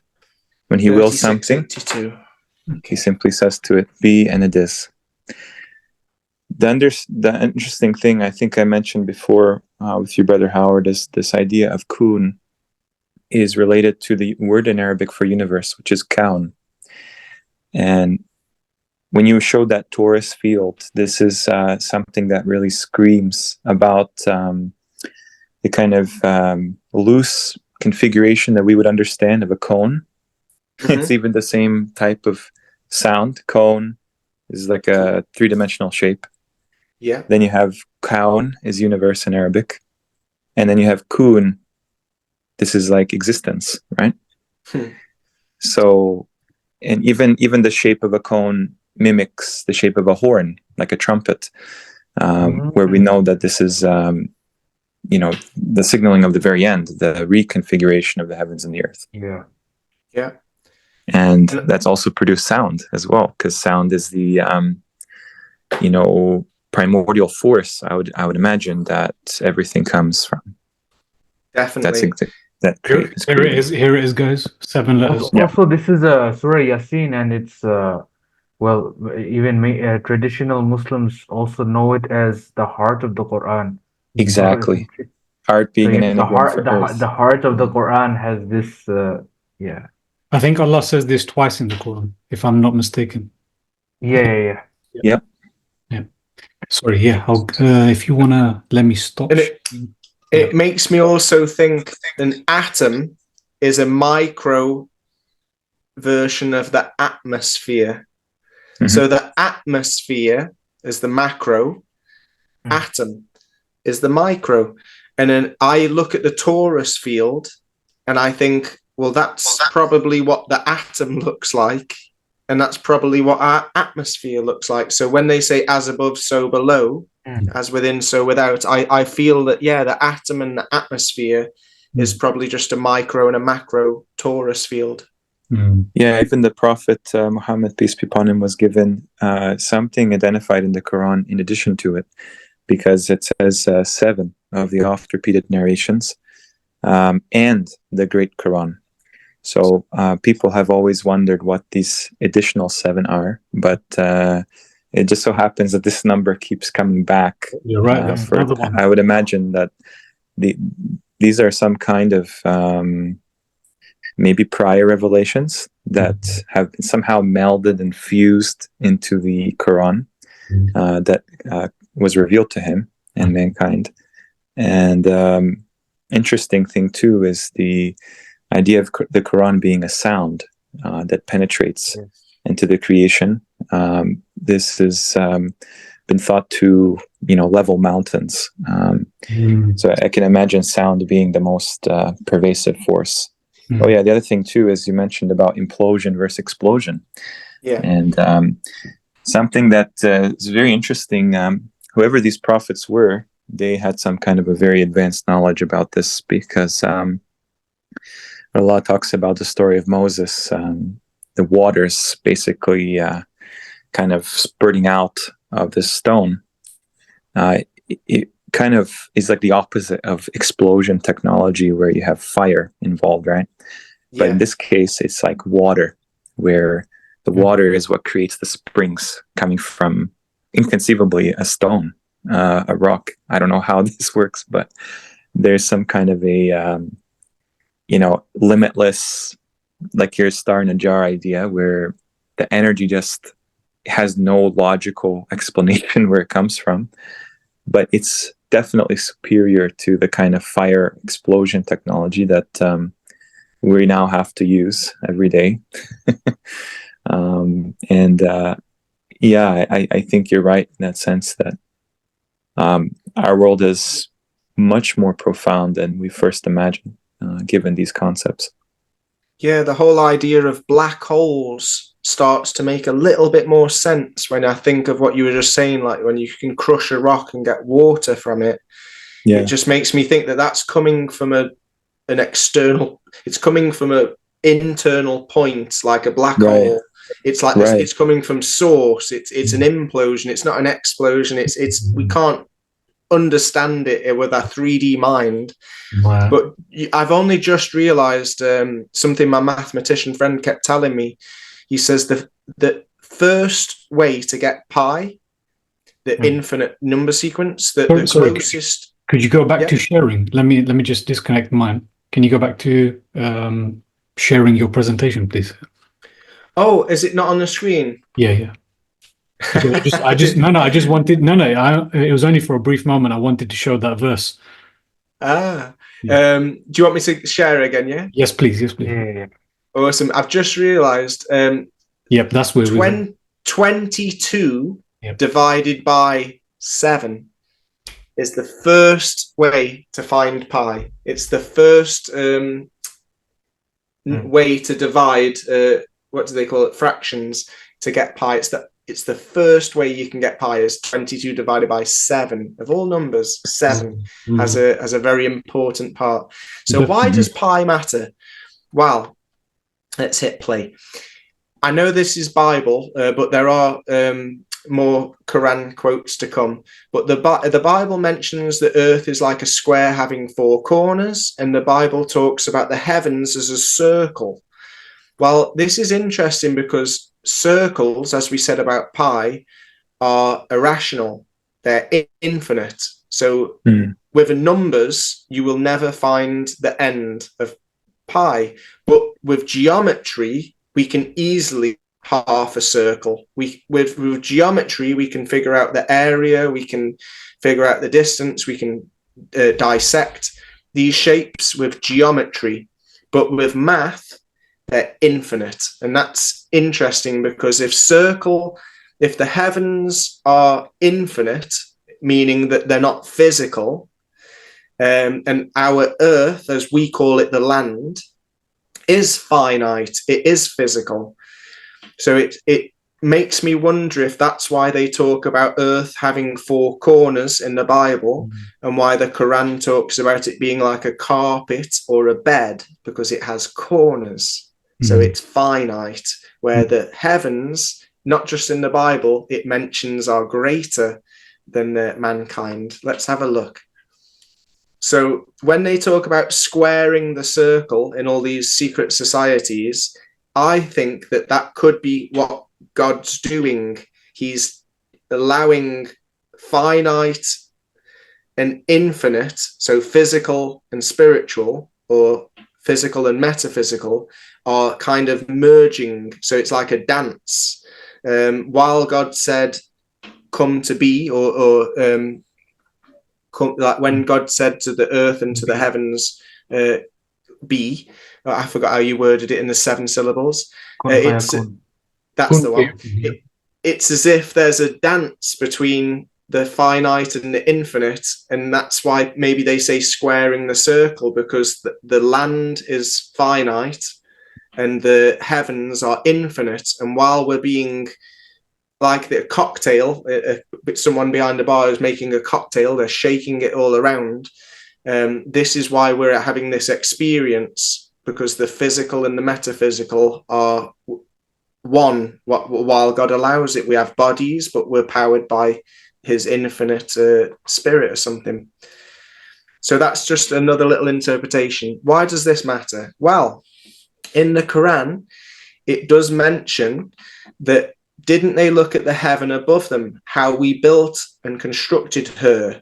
That's interesting, because her being feminine, and we always think of male, the man is rigid, the man has a square chest, the man has corners, where the women have curves. So it's just a little thing. I thought maybe that's a little hint, a little sign from God, that he calls heaven her and she, because it's curved like a circle, infinite, not finite. And it also says she doesn't have any cracks or gaps, which tells me that it's leaning on how pi is infinite. There's no cracks, there's no spaces, there's no gaps, there's no end. It's infinite, it's perfect. This is from from that Warner channel, the video that I showed you. Yeah, I really enjoyed it. Yeah, it was really impressive. I just want to say, if you just want to quickly go back.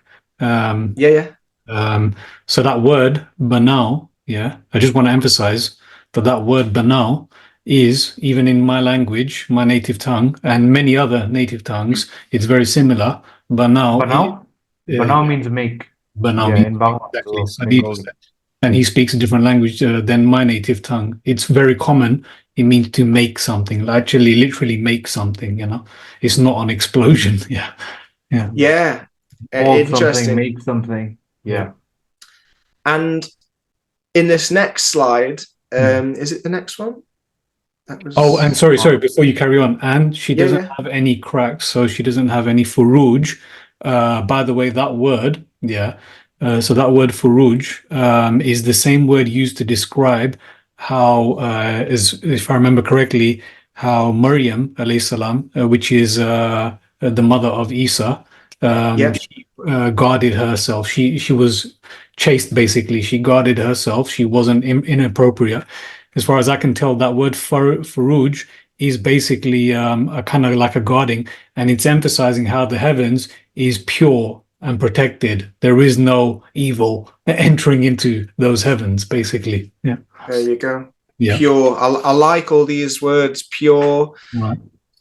perfect. Yeah. They kind of go with infinite. It tells me that there's something to this, that the heavens are perfect. They're infinite. Brother Eagle just said, yeah, Farouj, intimate female anatomy.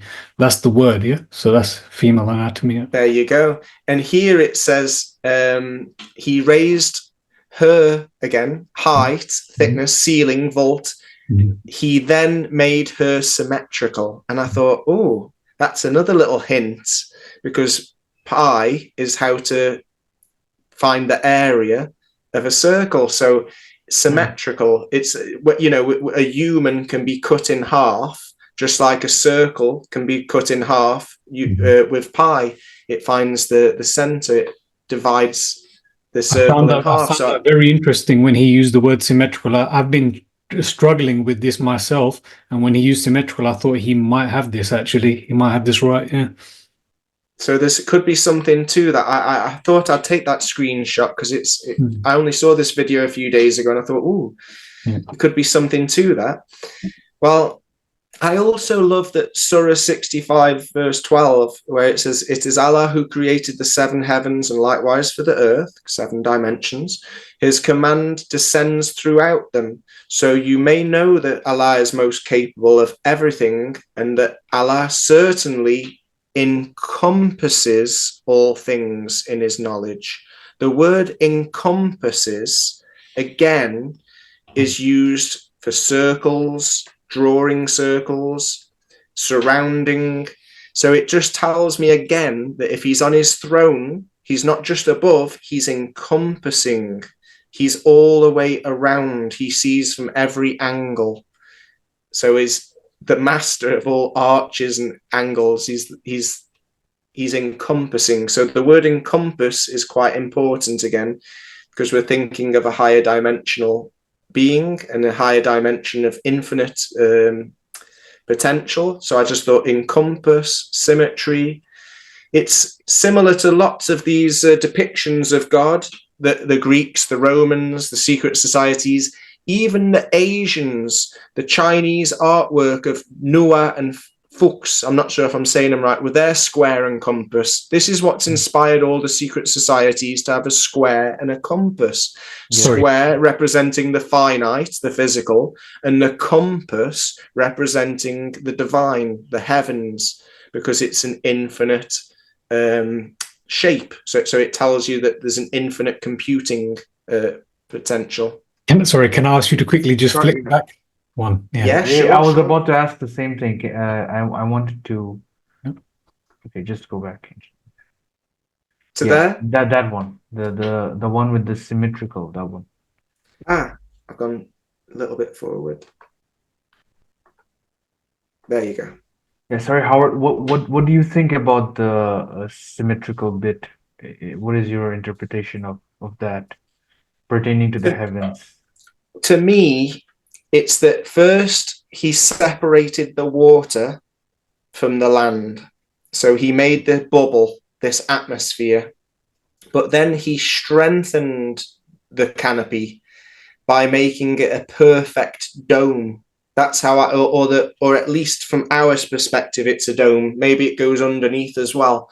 But as a torus field, he's made her symmetrical so that she'd be strong, so that she'd be impenetrable.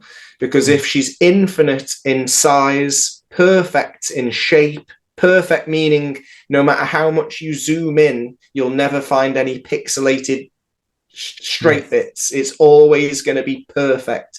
So no matter how close you get, you can always get closer. So it just tells me that it's a never-ending perfection that we can't match, that we can't reach. In other words, you can get close, but you'll still have more to calculate. Just like the quantum computers can never fully work out the pi sequence. I don't think that we could ever get through or even up to the dome, up to the canopy, because as high as you fly, it's still out of your reach because it's infinite. It's not physical.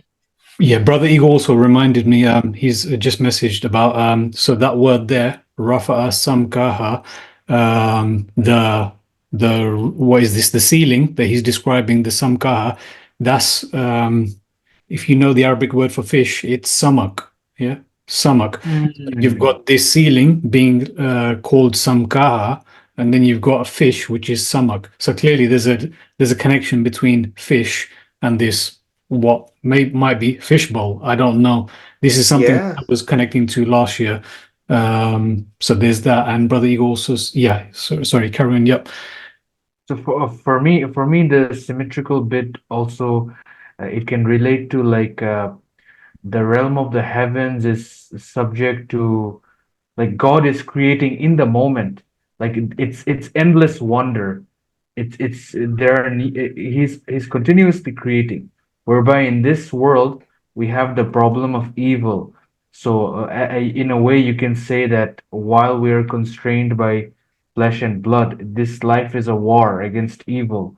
But after this life, when if you reach heaven, it's just bliss. It's endless wonder, and that's what I think can also be attributed by symmetrical, you know?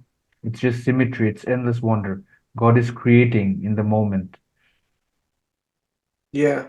We're stuck in this present moment, but from God's perspective, in his dimension, everything's perfect.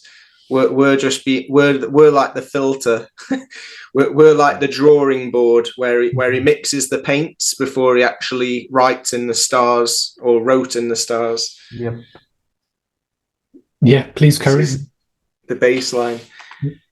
No, I love it. I love all these different interpretations and ideas because we're all trying to figure these things out. Absolutely. It's only through these discussions I know this. This is where all the connections take place. Exactly. Mm.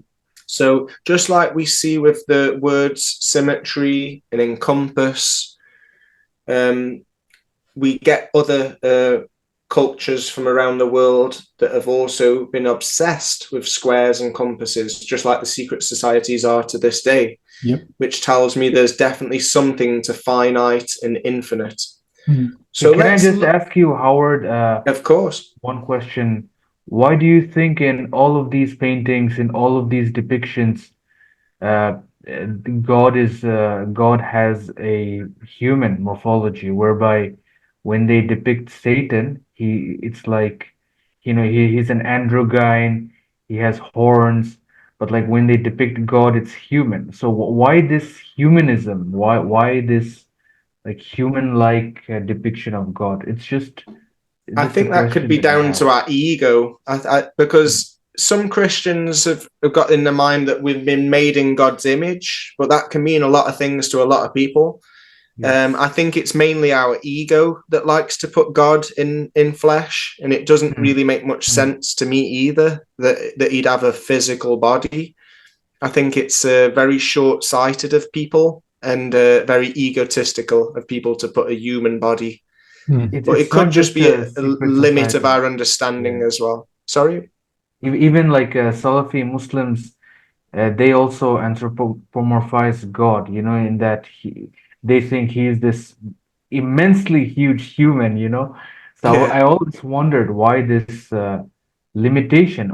Honestly, it's an insult to human intelligence that you Yeah. would think that God would have to harbor your morphology. Yeah. Yeah. Like God, yeah. And I think that's great how in Islam they say you shouldn't idolize, you shouldn't make any figures, we shouldn't make any statues because we're putting God in a box and we shouldn't do that. We're limiting God's glory and wonder to an image, and that is a sin. I can understand why it's seen as a sin. Yeah. Now on the screen you can see a lot of numbers, and I've just coloured a few of them in because it seems like there is a pattern in the sequence of pi. This is just, let's say, the first 1,000 digits on the screen. And you'll notice that the zeros have been painted red. And this is interesting because it's as if the zeros are telling us a little story on their own. The first zero is in the 33rd position. 33 is an interesting number because that's when they say Jesus was crucified in his 33rd year of life. So he supposedly led a perfect life cycle until he was 33.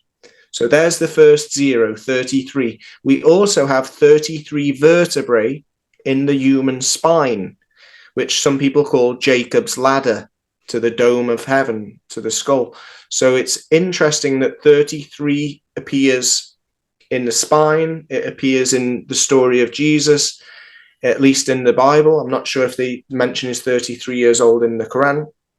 But it's also interesting that it's the 33rd position in the sequence. That's and it gives us...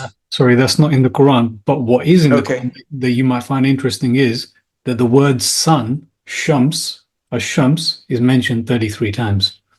Now that's definitely not a coincidence. In like 33 times. And is that in the whole Quran or just... That is in the whole Quran. I can guarantee that the word sun is repeated exactly 33 times in the Quran.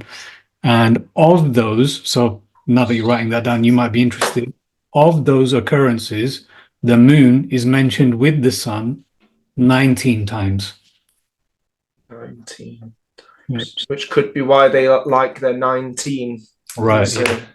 Secret societies that use a lot of codes and propaganda. So I find it very interesting that Allah says, you just said it's all about worshipping the creator and nothing that he's created. So it's very interesting that Allah says in the Quran, do not worship, do not prostrate to the sun nor to the moon, but prostrate to the one that created them both. And here you have in the Quran, sun mentioned 33 times, moon mentioned alongside that 19 times. So there seems to be signs that there's a lot of this in the world today. There's a lot of 33 worship. There's a lot of 19 worship. There's sun and moon worship on both sides, Christianity and Islam. But sorry, I don't want to detract from that. So No, it's good. It's good. And again, some of these things could be coincidence, but the 13th zero has the 133rd position, which is interesting because if we look at two lines below, we can see that the 31st zero, so 13 is a mirror of 31. Well, funny enough, it's in the 331st position, which is the mirror of the 13th zero, which has the 133rd position. So this could be just a coincidence, but it's one of many little signs which appear that the creator likes position, sum, quantity, like I said, multiplication, division, minus. It's as if the creator is leaving little signs for us, because a lot of these things don't need to be, but they are. Just like the 18th zero has the 177th position, and just so happens to give a sum, if you add all of the digits up until that zero, of 777. These could just be minor details that don't have much importance. But my friend that found them, that also was inspired by the multiplication and division, he found a lot more patterns. So I've coloured a few of them in on this screen, but here we can see them a bit more detailed. So like we were saying before, the first way to get to pi is to divide 22 by 7, and it gives us 3.14, and then the rest is wrong. Then we have to divide 864 by 275 to get more accurate. And then even more accurate is 355 divided by 113, which gives us a very accurate number for pi. And we can find that many of these zeros, like we said, don't just happen to mirror the order or the position with other zeros. They also seem to have a lot to do with prime numbers. The creator seems to like prime numbers. The 9th zero is in the 107th position in the sequence, and the 107 happens to be the 28th prime number.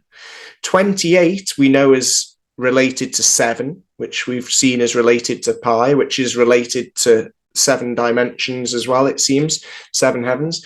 4 being a quarter, 4 quarters, 4 sevens makes up a moon cycle. A moon cycle is about 29 days, but it starts a day before the full moon and it goes on a day after as well.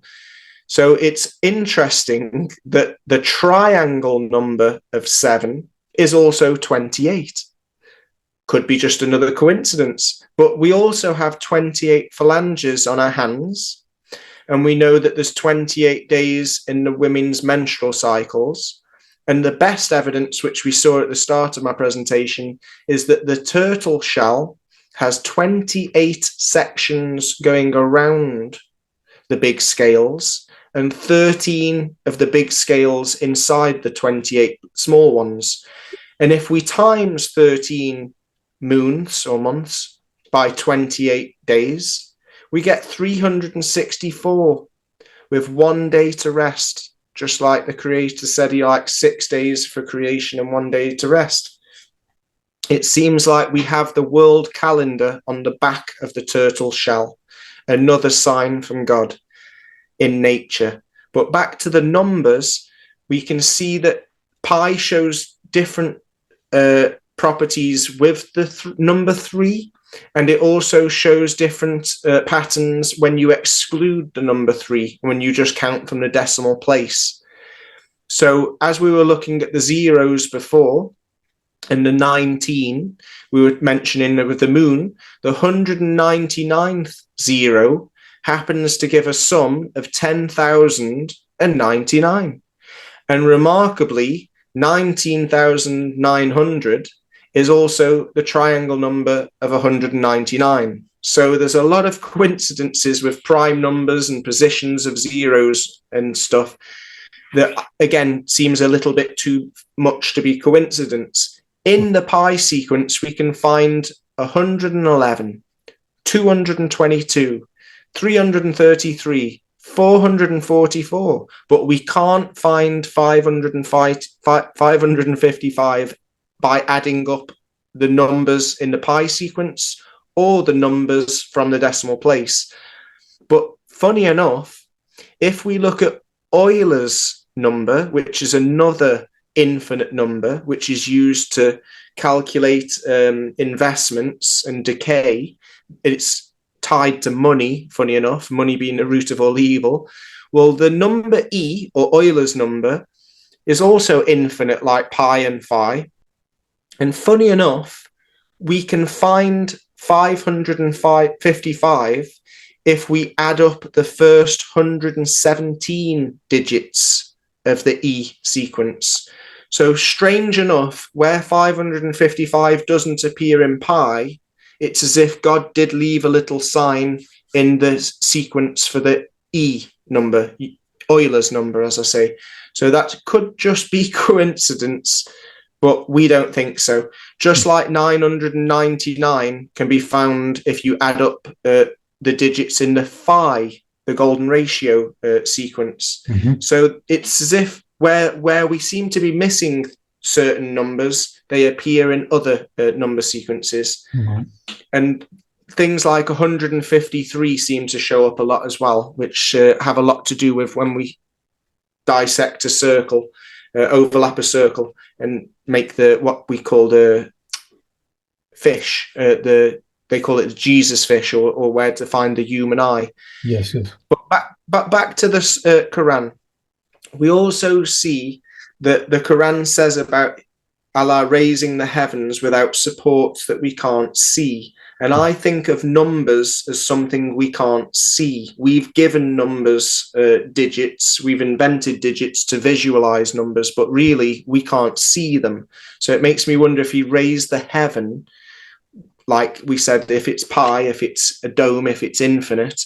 Mhm. So it's numbers that govern this entire universe. And they're his numbers, his creations, his laws, just like he says that the sun and the moon have been subjected to run their courses for an appointed time. So maybe when we look up in the sky, we're looking at the world clock. Yes. Just like we can see the calendar in the stars or the calendar on the turtle's back. Yeah. So when we look at seasons, we always think of 4 weeks in a month or 4 months in a season. There's 4 seasons in a year. Well, funny enough, we're going to see something about quarters in the phi sequence. Sorry, just before you carry on, Sure. Igor just said when you mentioned the clock, that's what I recognize as well. When you're reading the verses of the Quran, altogether, when you're studying them all, you do get the feeling that this is a clock that is taking place above. Putting aside the positioning of the sun and the moon and how they're moving, you still get the feeling, regardless of what you believe or what the cosmology is in terms of time, you do get the sense when you're reading the Quran that this is a clock above us waiting to smash.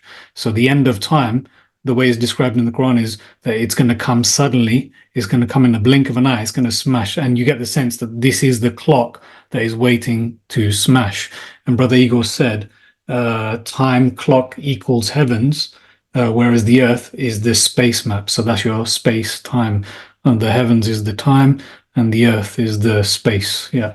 That's and they say Einstein came up with bendy space-time, which tells me that God's trying to merge this physical space and the infinite time, and that's kind of where we get this square in the circle phrase all the time. I'm still asking for people to explain to me. I'm still asking for people to explain to me, what do you mean by space-time?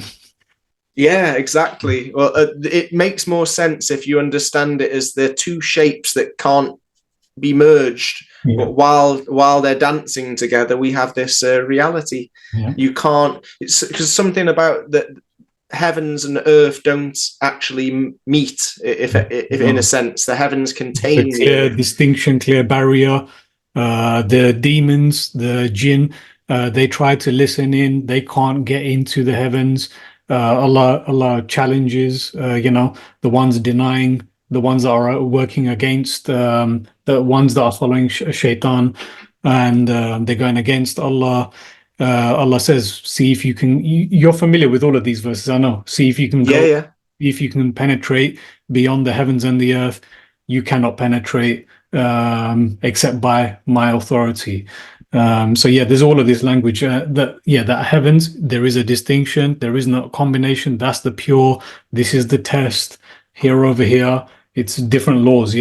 And if you remember, when we were looking at the multiplication results and the division results, 3, 6, and 9 create like a cage, which tells me that they're like acting like a barrier that contain all of the other numbers. So the other numbers can go wild, multiply, divide, subtract, add, but they will never escape. They'll never escape that cage. They'll never penetrate through this 3, 6, and 9 because they seem to have everything contained divinely. No matter how much they multiply or divide or subtract or add, they will always still be within those constraints of 3, 6, and 9. Something like that.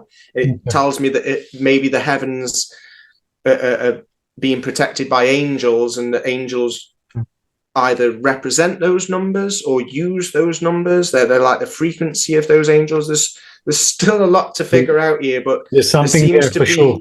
There's something linking these things together. They are guarding the heavens. That is in the Quran as well. They are guarding the heavens. Exactly. I'm still the numbers are still on the full screen. Yeah. Okay, so here we can see the first 100 Fibonacci numbers. Now, the Fibonacci numbers aren't really the phi sequence, but they are how we get the phi sequence. Because just like when we said we can divide 22 by 7 to get pi, and then 355 divided by 115 to get even more digits of pi, well, the same happens here. If I divide 13 by 8, I'll get 1.618. If I divide 21 by 13, I'll get 1.618, blah, blah, blah. And the higher I go up this Fibonacci sequence and divide by the number before it, the more accurate I'll get the phi sequence. So they are directly related to the phi sequence, but they're another way of looking at the phi sequence. Right. So we all know that if you add 0 plus 1, you get 1. If you add 1 plus 1, you get 2. 2 plus 1 is 3. 3 plus 2 is 5. 5 plus 3 is 8, and so on. So all I'm doing is adding the previous number, and it gives me the next number. So 55 and 89 gives me 144. 144 and 89 gives me 233. So it's already an interesting sequence because we see it in nature. It's the perfect rate of construction that God has chosen for everything to grow. And also distribution. We also see seeds get thrown out of sunflowers at that same ratio because they never get planted in the same place twice. So what happens if we use the digital root? Well, we find a 24 number sequence in phi. And I don't know anything more about that, but it's interesting that 24 hours in a day, you'd have to pause. You also get a 24-hour number sequence. So with those Fibonacci numbers, if we reduced all the numbers to one digit, we end up with a 24 number sequence. I'll put it back on. So there we can black the original numbers. 34 plus 21 is 55. 55 plus 34 is 89. But if we reduce them to one digit, 8 plus 9 is 17. 1 plus 7 is 8. 55 is 5 plus 5 is 10. 1 plus 0 is 1. So when we reduce these numbers down to the digital root, which is one digit that represents the whole digits, we find that we get 0, 1, 1, 2, 3, 5, 8, 4, 3, 7, 1, 8, 9, 8, 8, 7, 6, 4, 1, 5, 6, 2, 8, 1, 9 for infinity. So no matter how much phi numbers or Fibonacci numbers we produce, because the Fibonacci numbers can go infinitely up or down, we can reduce those digits and we will always come back to the same sequence that I've marked in red. 1, 1, 2, 3, 5, 8, 4, 3, 7. So that number sequence, that 24 number sequence will repeat for infinity, which is interesting to say the least. And I believe that there's more to learn from this. But this is all my friend figured out from this, that from reducing them to the digital roots, you find a 24-digit sequence. And 24 is related to 24 hours in the day. So there's something related to time already. Now, if we just focus on the last digit of each of the Fibonacci numbers, we get another sequence, which is not 24 digits, but 60 digits long. And we know that there's 60 minutes in an hour. And we know that there's 60 seconds in a minute. So just like the 24 number sequence definitely has some relevance, even though we haven't learned any more about that yet, we have learned quite a lot, or my friend has, from this 60 number sequence. So this is just the tail number. In other words, we're not reducing the 2 digits to 1 or the 3 or the 4 digits to 1. Now we just focus on the last digit. So obviously if it's one digit, it's that digit. But then when we get to 13, we just focus on the 3. When we get to 21, we focus on the 1. 34, we just focus on the 4. This is another hint that God likes to use numbers for signs, because this last number creates 60 digits that will then, when we get to the 60th number, it's 0 again. And the 61st ends with a 1. The 62nd ends with a 1. Well, if you look back on the list, it's exactly the same. So that 60 number sequence again will repeat until infinity. So let's concentrate on this 60 number sequence. What can we do with these 60 numbers? Well, the first thing that comes to mind is to wrap them around a circle, because that's what we look at all the time when we're looking at our world clock. We're looking at 60 digits around an hour or second. So my friend wrapped those numbers around, and he found that the zeros happened to come on the east, west, north, and south, just like people that study astrology. I don't, but this is what my friend was showing. It represents like the zodiac wheel. The zeros form a cross, north, south, east, and west. And funny enough, the 5s are also spaced out exactly with, what is it, 1, 2, 3, 4, with 4 digits in between before the 0, and then 4 digits for the next 5, 4 digits for the next 5, 4 digits for the next 0. So he realized this wasn't a coincidence. Just like you can make a cross with the zeros to make the 4 quarters, so the zeros are like the 4 corners of our world clock. The 5s, if we can join them with the zeros, help make 12 segments. So now we have different lines making the 12 sections, or 12 constellations. Now, when we square the circle, like all the secret societies always say, funny enough, when you draw a square around the circle and you come in from that corner, from where we'd class the spring, because the zodiac wheel always starts on the left side up.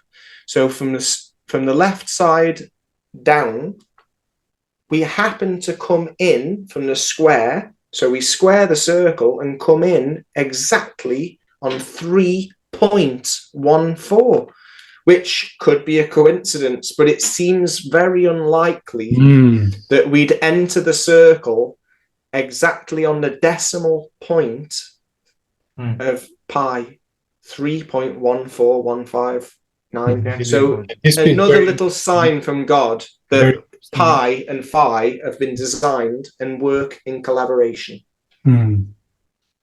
Yeah, it's definitely very interesting. Especially, I get what you're saying with this bit, the numbers wrapped around the circle, going from the corner, and yeah, not a coincidence. 3.14, yeah. It's a little bit spooky, actually. So my friend, I teach maths, so I'm looking at this all the time. 3.14 in the circle. It's awesome, isn't it? It's like, whoa, that's a real good confirmation that my friend got, that was like, okay, I'm on the right path.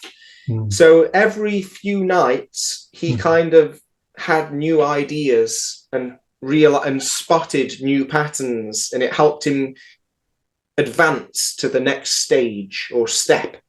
And he realized that he was looking at, let's say, the world clock or God's will at this moment in time.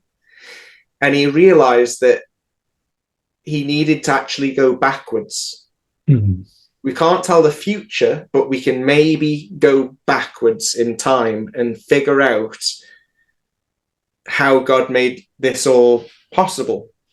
So his first, the first thing he noticed after seeing that the zeros formed the 4 corners and the 5s made the 12 disciples, or the 12 constellations, he then realized that surrounding the zeros are 3 digits. On the left, we have 1011.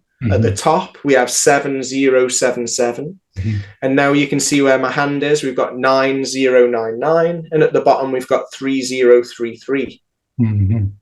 So he decided to make a cog or an arm for this clock, showing that there was something about the zeros and the 3 digits, and also what he calls the pi arm, which could represent the sun, the moon, and maybe there's 2 suns, and maybe there's a black sun. So he just put these little symbols to help him visualize it.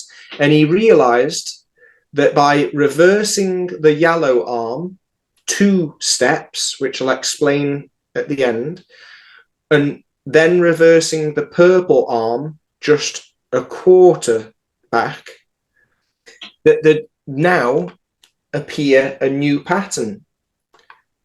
Now he can see that the numbers on the yellow arm are now surrounding the numbers on the purple arm.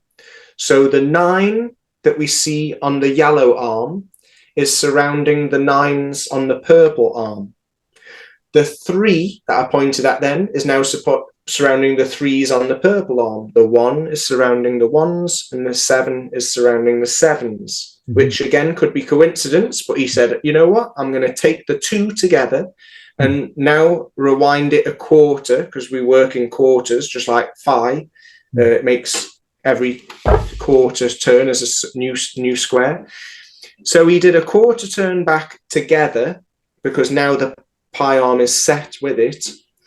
And now he's found another little confirmation, which is, if I can see, that there's a 9 going with the 9s, a 3 next to the 3s, a 1 next to the 3 1s, and a 7 surrounding the 0. So now there's 2 digits on each side of each 0, and those digits are still surrounded by the pi arm. So he realized, let's go a quarter rotation back again.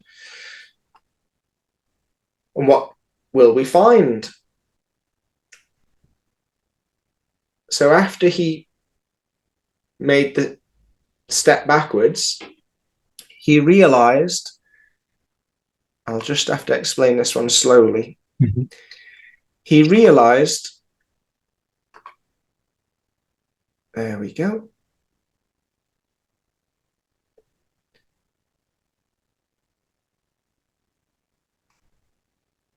He realized that there's digits that are surrounding the 1 that are 4. So there's 2 4s on the left and 2 4s on the right side, is it? Or is it a 6? I might be getting that wrong. But he saw that the 4 and the 1 are next to each other, and it reminded him of the original positions. So this image is the original positions of the number 1, the number 2s, the number 3s, number 4s, number 5, 6, 7, 8, 9, and zeros.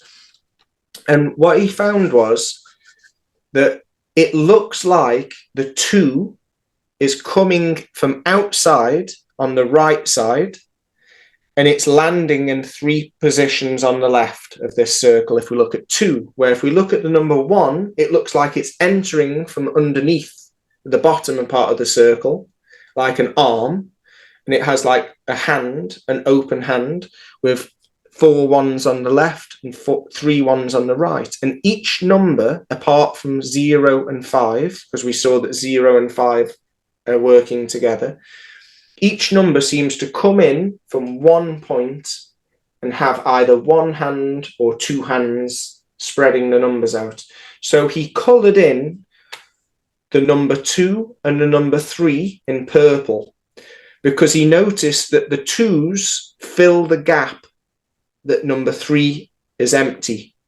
And he noticed that the 3 4s, if he coloured them together, filled the gap that was left with number 1. Because if you look at number 1, there's blue on the left, blue on the right, and a gap in the top. So he noticed that number 1 and number 4 fill half of the circle. and number 6 and number 9 fill the other half of that circle.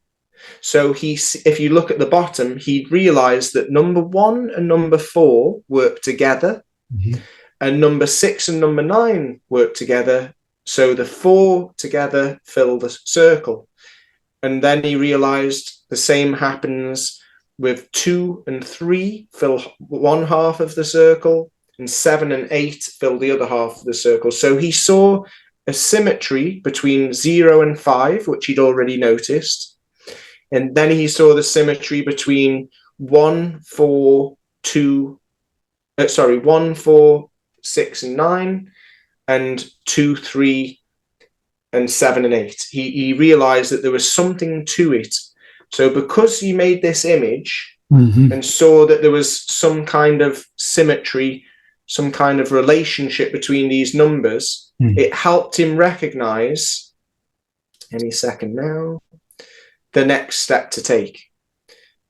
But I think I put a slide in from Warner. Yeah, because Warner was also mentioning that the heaven, we constructed her with hands. Some translations use the word hands to explain the strength and the skills. I think we were debating this. I think it's more accurate to say it was made with strength. Because I put hands in, because I'm writing a book. I'm almost finished with this book. I put hands, but actually, as he's got it here, he's also mentioned strength. I think it's more accurate strength. But yeah, we could debate. But it's interesting because even if it's strength, just the idea that the word hands absolutely can be used, when we look at that picture again, it just makes me wonder if, obviously God doesn't have hands like we have hands with fingers, but it just makes me wonder if that's the strength that the Quran's talking about. As if the number come in, like I say, the number 1 comes in from the bottom, and then as if there's 2 hands or handiwork, strength, handiwork, hands on. There's something about in Spanish, in Spain, we say mano de obra, which is like the hand labor. So there's something about hand work, absolutely. Hand strength, and then it looks like there's some kind of a hand and an arm coming into the creation to position these numbers. Again, not a physical hand, not physical fingers, but it just, when I saw that verse and I thought, oh, hands, strength, I thought there might be something to that. Just like when we saw that verse that Allah said be, and it was, Allah said, it doesn't mean he said something the way we say something. Exactly. He doesn't need a mouth, he doesn't need a vocal cord, but at least we can understand it with our limited perception. So it was just something I wanted to point out with strength and hands. I see kind of hands here, and it could just be another little sign. But these were the original positions of the numbers. So because of making this picture, my friend realized, it should come back on now, there we go, that the next move was to make another cog with those numbers, because he saw that now the 1 was surrounded by the 4, which is at the top. It's a bit blurred. I'm having someone make this in graphics so that all the numbers will be more easy to visualize, and you won't have my hands there and the cardboard and stuff. So it'll look a lot more professional, hopefully, in a few weeks. But you can just about see that the 1... It's still very cool as it is, this diagram. Thank you. Well, what I'm hoping is that one of you guys would be interested in dubbing the new video in Arabic. I'll have it hopefully in about 2 or 3 weeks. And I'd love for one of you guys to speak in Arabic over it, and that we can upload it to all the social medias and get more people onto this information. But even though it's a bit blurred, you can just about see that the 1s are surrounded by number 4. And as we saw in that picture, number 1 and number 4 work perfect together. We can see that the 3s on the left, where my hand is, are surrounded by the 2s. We saw that the 3 and the 2 complete the other half a circle. And we can see that the 7s and the 8s are now surrounding each other. That's why there's the green cog around the purple cog, because they're working together. As we saw in the original position in that picture. So it's as if what made half a circle also helped fill the other half a circle. So it just, if this helps explain, this is how my friend realized that there was another cog, another arm to this wheel that made it fixed. So now, once they're in a fixed position, he made a cog so that they move together. And I'll get back to the first position in a minute, where we notice the pi arm moved 180 instead of 90. I haven't forgot that. I'll get back to there in a bit. But yeah, once he realized there was another piece to the puzzle, he grabbed the whole thing and turned it another quarter rotation back, because we're going back in time to the day one of creation. This is day two. So now we can see that they're all in good position. What is it he realized? Well, the reason there's two numbers underneath on each side of the pi arm is because he realized something wasn't adding up. And he realized that these two numbers alternate, they change position. Every time the yellow arm passes over them, they change position. Just like an electric circuit, you can get positive and negative alternating. An electrician would explain it better than me, but you get oscillations and alternations and stuff. So every time the yellow arm passes over, they seem to change position. And by realizing this, it means that where we see a 4, it's actually an 8. And where we see a 6, it's actually an 8. And where we see an 8, it's actually a 6. And by changing those numbers around each time that it's passed over, now we actually find that the numbers are all grouped together. So where we get here, I'm pointing at the 4 instead of a 2. It's now 4 with the 4s. 4. And then 8 is with the 8s at the top. And it's also quick and blurry. It's throwing me a little bit. But yeah, Brother the point Evo is says that it's like the cardinal rose with the, what is it? Sorry, the compass rose has all the cardinal points. He says it seems like the compass rose has all the cardinal points. If Brother Igor would like to explain. Yeah, please do. I think he might be. Yeah, sorry, I just I can't help but notice that it has like these 8 arms in total. And it would be something very elegant of the creator to put not just a map or a clock, but also a compass into the creation embedded. Perhaps even on another level, it's also a scale as well. So you can imagine like how everything is quantified on so many different levels. Yeah, maybe that's why he's like closer to us than the jugular vein, because, you know, any moment is just everything's being recorded. Every moment is prescribed. You know, yeah. I like that. In other words, this isn't just a clock; it's a map. It's it's a compass. And we're only looking at a slice. We're looking at a 2-dimensional version of something that's probably multi-dimensional, like everything else in this world. But yeah, I like that it's more than just one thing. That this is a slice of reality, and it's as if God's left us these signs for us to compute, calculate, share, but because these are, like they say, math is the only thing you can prove. 2 + 2 is 4. It's the only thing that's actual proof. Everything else can be explained and described, but maths gives proofs. So I don't think it's a sin for us to be looking and studying this, as long as, like we say, we don't get overwhelmed and start worshipping the knowledge that we think we're acquiring, or worshipping the numbers, or wherever the information is coming from. We must always stay humble and remember that this is from the Creator, and that we're not that clever. Even if we figure something out, we're only figuring it out because we've been blessed. No, this is exactly. I was going to start this session by reminding everyone that there is a verse where Allah says that this is exactly what we should be doing, which is pondering over the creation of Allah. Do you not see how this was made? Do you not see how that was made? You know, these are the verse. This is the kind of language that Allah speaks throughout the Quran. You know, those that are sitting, standing, lying down, pondering over the creation. This is exactly what we're supposed to be doing. I love that verse. That's one of my favorite verses. I've used that against EF Dawa and Dawa Wise when they were like, "Why do you care about the shape of the earth?" And I'm like, "Well, this verse says that we should." Absolutely.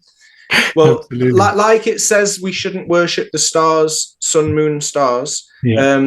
I feel like we're looking at the mathematic order that the sun, moon, and stars are following. I feel as if this is kind of the order that they are appointed. These are the courses and the appointed terms that the Quran talks about that we're looking at. We're looking at like the calculator or the graph, you know, the blueprint behind what the sun, moon, and stars are actually doing. And the reason I say that isn't just because the pi arm represents the sun and maybe the moon and the two suns and the black sun or whatever.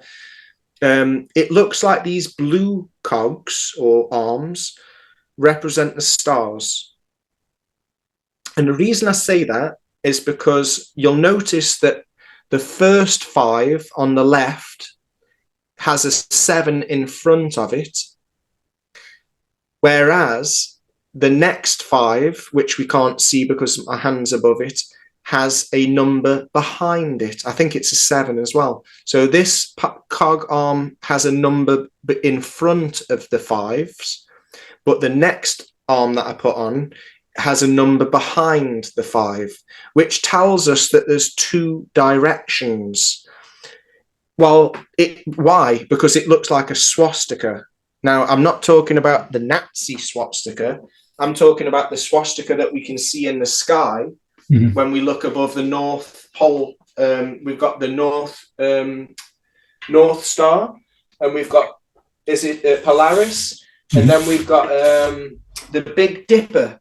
And a lot of cultures say that the Big Dipper, depending what season you're in, will either be above, below, on the left or the right. So if you look over the whole year, there's your swastika.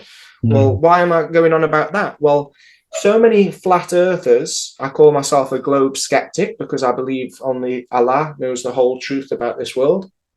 So I don't like to say it's flat. I believe it's multidimensional, something that we can't actually draw or imagine.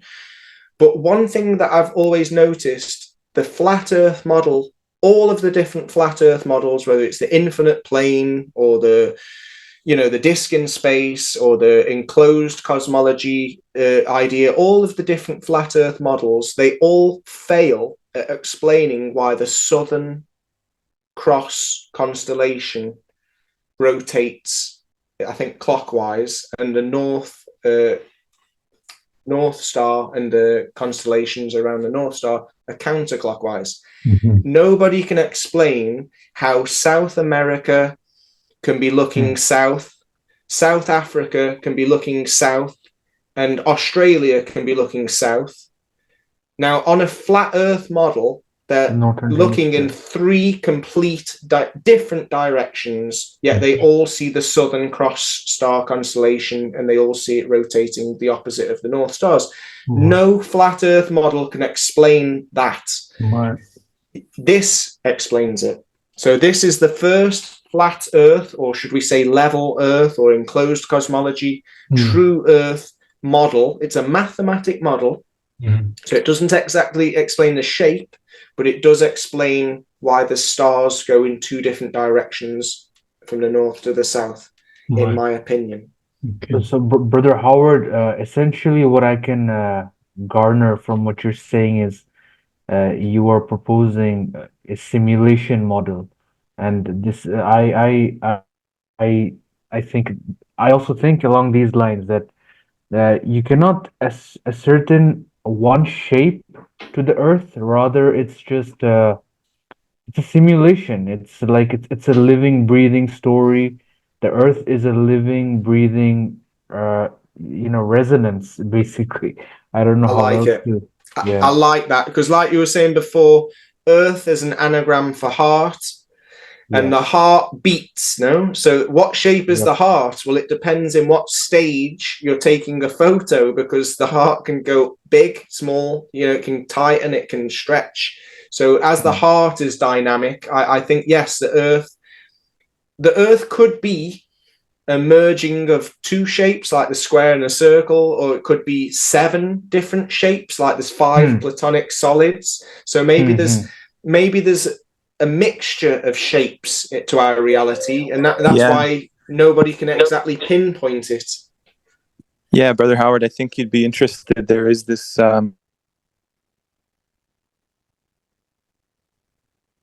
There's a lag. I just noticed. I was just about to say I've lost. I've lost Igor as well. Sorry, brother. You can continue, Brother Howard. You were saying something. Oh, It's was that you were saying it's a marriage of different shapes. The five platonic possibly? solids. Yes. Yeah, and then you've Yes. got the sphere. I mean, this is all. I'm just Yes. thinking outside the box. Who only God knows. But yeah, when you say simulation, I like that idea that it's God's simulation. God God, simulation. God Exactly. can simulate seven shapes into one and call it Yes. His creation, and Yes. we're all here arguing about what shape it is, and we'll never know.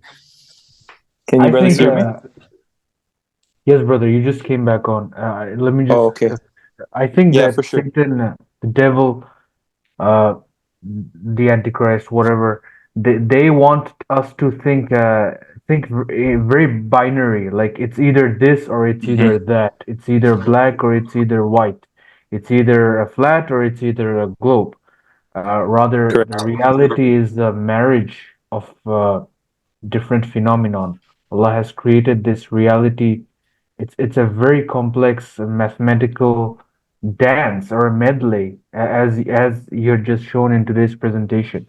So I think that needs reflection from everyone. Yep. Mm. Yeah, I agree. Sorry, brother. I wanted to add, beautifully said, Brother Muhammad. I was going to say, I don't know if you've seen Brother Howard about, there's a man by the name of Frank Chester, and he actually studied a lot of the geometry of the heart, and he kind of coined a new type of tetrahedron that has fundamentally seven sides to it. It's quite remarkable. This is what he defines the optimal shape of the heart. So again, there's like another seven you can Yeah, ponder. But he has a I'll, video.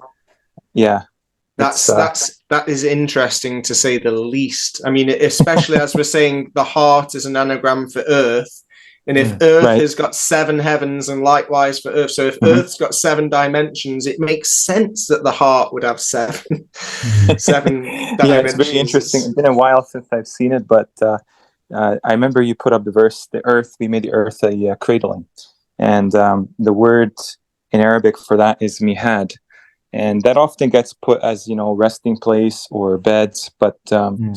what I noticed is, and I'll probably find out more information as I go on this journey, but the idea is that mihad means actually, like they use it today in Arabic to mean thalamus, like the region of your brain. It's like Yeah, right in the middle. And in Greek, that actually does mean something akin to bedchamber or like the middle part of the entire house, the entire construction. So I wonder if maybe this toroidal field is like the earth is made as this resting place because it is kind of this synthesis of two different aspects of the universe where you Mm. have like as above so below, and then they meet somehow symmetrically as the earth, what we would call the earth, the heart. Yes, I think I just that's wonder about that. Yeah, and this is, and like we say that this is where the dance is happening. This is the dance floor. Right. This is the center stage. This is where everyone's dancing. The center stage, the dance floor. All the world's a stage, right? The world's a stage. It seems like there's a lot of connections happening here, guys. A lot of things are resonating with me about stuff we're all saying. Even the Vesica Piscis, brother, you know, like you mentioned how it's in relation to the fish, right? It's like a sign of the fish where you have two circles intersecting. This is like the basis of all of our patterns that later form the seed of life. I think it's no coincidence you have the letter alpha is formed from that meeting. Now, the letter alpha in Greek is actually resembles a fish. This is they tell us the early Christians used it to identify each other as a symbol because of the miracle of Jesus Christ's multiplication of the fish. I would argue that those fish have some kind of heavenly origin because of the word semka, meaning ceiling, and semek, meaning fish, to this day in Arabic. Perhaps this is also related to the heavens being like a woman, like having a female or feminine attributes, because the stars are adorning the covering, right? The firmament, like a woman is adorned with ornaments and jewelry. And Allah says that we extract from the sea. Sea is very related to the female, like Mary, Mare, sea. Yeah, in Spanish, mar is sea. Right. Mar is Mary. Yeah. Yeah, that we extract from the sea ornaments and tender meats like fish. Wow. Just interesting. Yeah, you've got me on that one. Okay, this is nearly finished. Yeah. Go on, tell me. No, as in like share your screen again, please. Oh, is it not sharing? Yeah, no, I just stole it from you again. That's okay. Where do I click there? I didn't realize I was on camera again. I wasn't picking my nose, was I? No. Let's see. I don't do stuff like that. Right, so right, we're on full screen. Yep. So yeah, here he added one blue cog for the fives that have a number in front, and another blue cog or arm for the fives that have a number after them. And here's where we see the swastika. Oh, wow. Ta-da! So I believe that the blue cogs represent the north and the south constellations going around the center point. Now, we might not see a southern pole star, but we do see the Southern Cross constellation going in a different direction. So I imagine that that's what all the ancient cultures were making these ornaments for, not because they were Nazis, but because they understood the world clock a lot better than we do. Brother Howard, I have to pause for a brief second because sure. I can already see independently you're basically confirming a lot of things that I've struggled with to understand, especially from this kind of new pioneering, the new kind of Quranic understanding. And I can already see that when we talk about things like Mecca and the pilgrimage and the Hajj, because you're basically pointing to some kind of a circumambulation going on, centered at the very, central point of the world axis. And they've preserved this tradition to this day, of going around it 7 times as well. Yeah.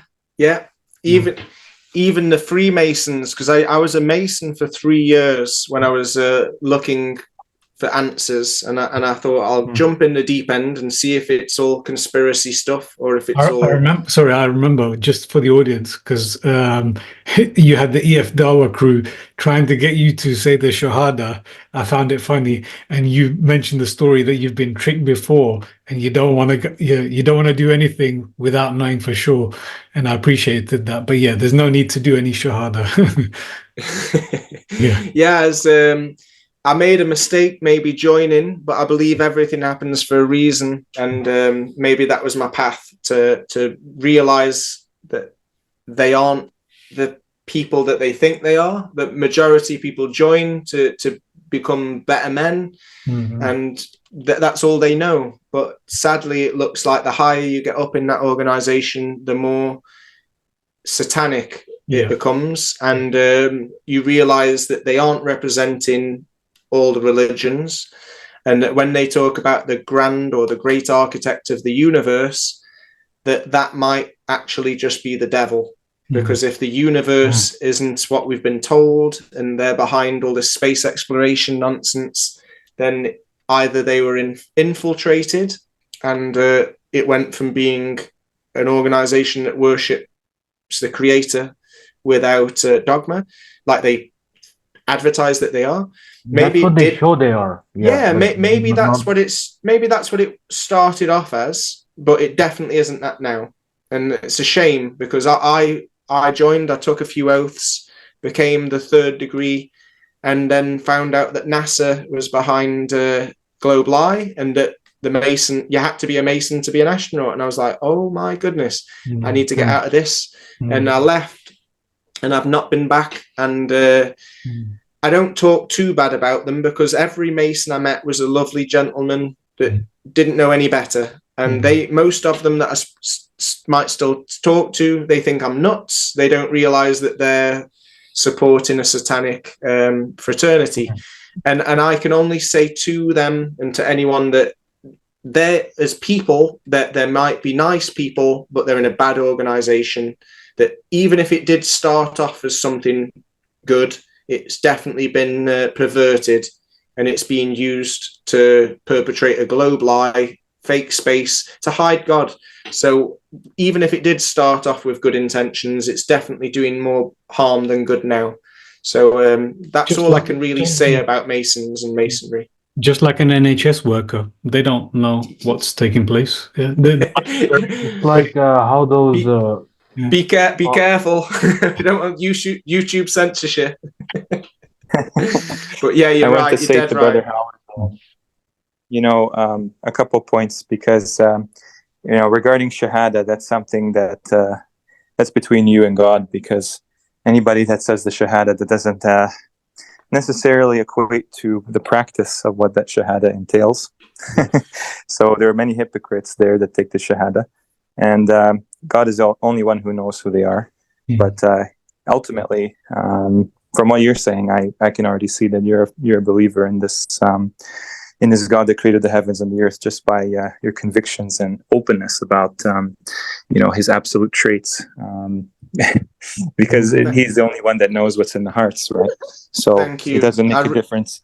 I really appreciate you saying that. That's very kind of you. Yeah. And I do it. Yeah. I agree. We're actually all on that journey, brother. Yeah, I agree. Thank you. And it's like you say, we shouldn't be worried about what we do and what we say in front of others. It should be what we say in our heart and in our minds, and then God knows best. So yeah, I find a lot of these YouTubers just want me to say a shahada so that they've got another little trophy. Like, look, I got someone to convert, and it's not about that. It's like you said, quality it should over be quantity, right? Yeah, quality over quantity. Because look, I think you're very sincere in sharing the information. You were a part of the Masonic lodges, because I agree with you that eventually all of this knowledge, at some point in its origin, has some kind of a basis to it, which is why Allah says that they mix truth and falsehood. But I would agree that maybe it's possible this dates back to the time of Suleiman, just kind of a theory, but you have a lot in these Masonic lodges, 2 angels that are depicted on either side. And I often wonder if this knowledge, because Masonry is really devoted to construction of Solomon's temple. Harut and Marut, you think those 2 angels are Harut and Marut? Yeah, it's very possible, because there was some knowledge that was transferred through Allah's permission, and they had told the masses at the time that this is actually a test. And clearly, what you describe Freemasonry to be today I think that they have kind of fallen prey to that test in a way, or that tribulation, by attributing all kinds of things to this grand architect, right? That I think it makes sense that it would describe the devil. Even in Kabbalistic writings, we have like a similar idea of the hidden one and the the Ein Sof. This so yeah, I just want to put that out there, that and it's there's like it's like religion. a cheap imitation. The devil can't create anything, so we can only copy and imitate. You can hijack. It's a cheap imitation. Correct. So if you look at the word grand architect of the universe, architects draw blueprints and calculate things. They don't actually build. So very interesting. The creator created this world. Where the architect could just be the devil that's forged a mathematic model that's fooled everybody to ignore their God-given senses and to believe all these theories that actually contradict each other. But that's where the devil's in the details, and pride. Man thinks he's clever because he can memorize all these details and numbers and theories that contradict each other, but he thinks he's so clever that his pride makes him blind.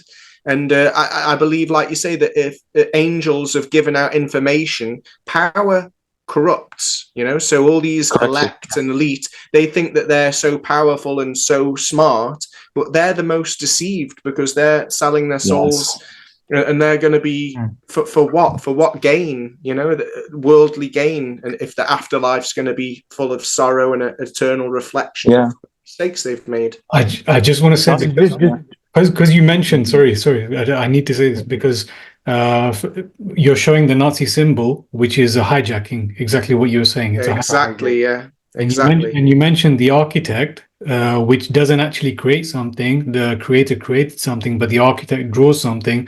So what are all of these CGI images that we see from NASA today? They're not created drawings in the same way.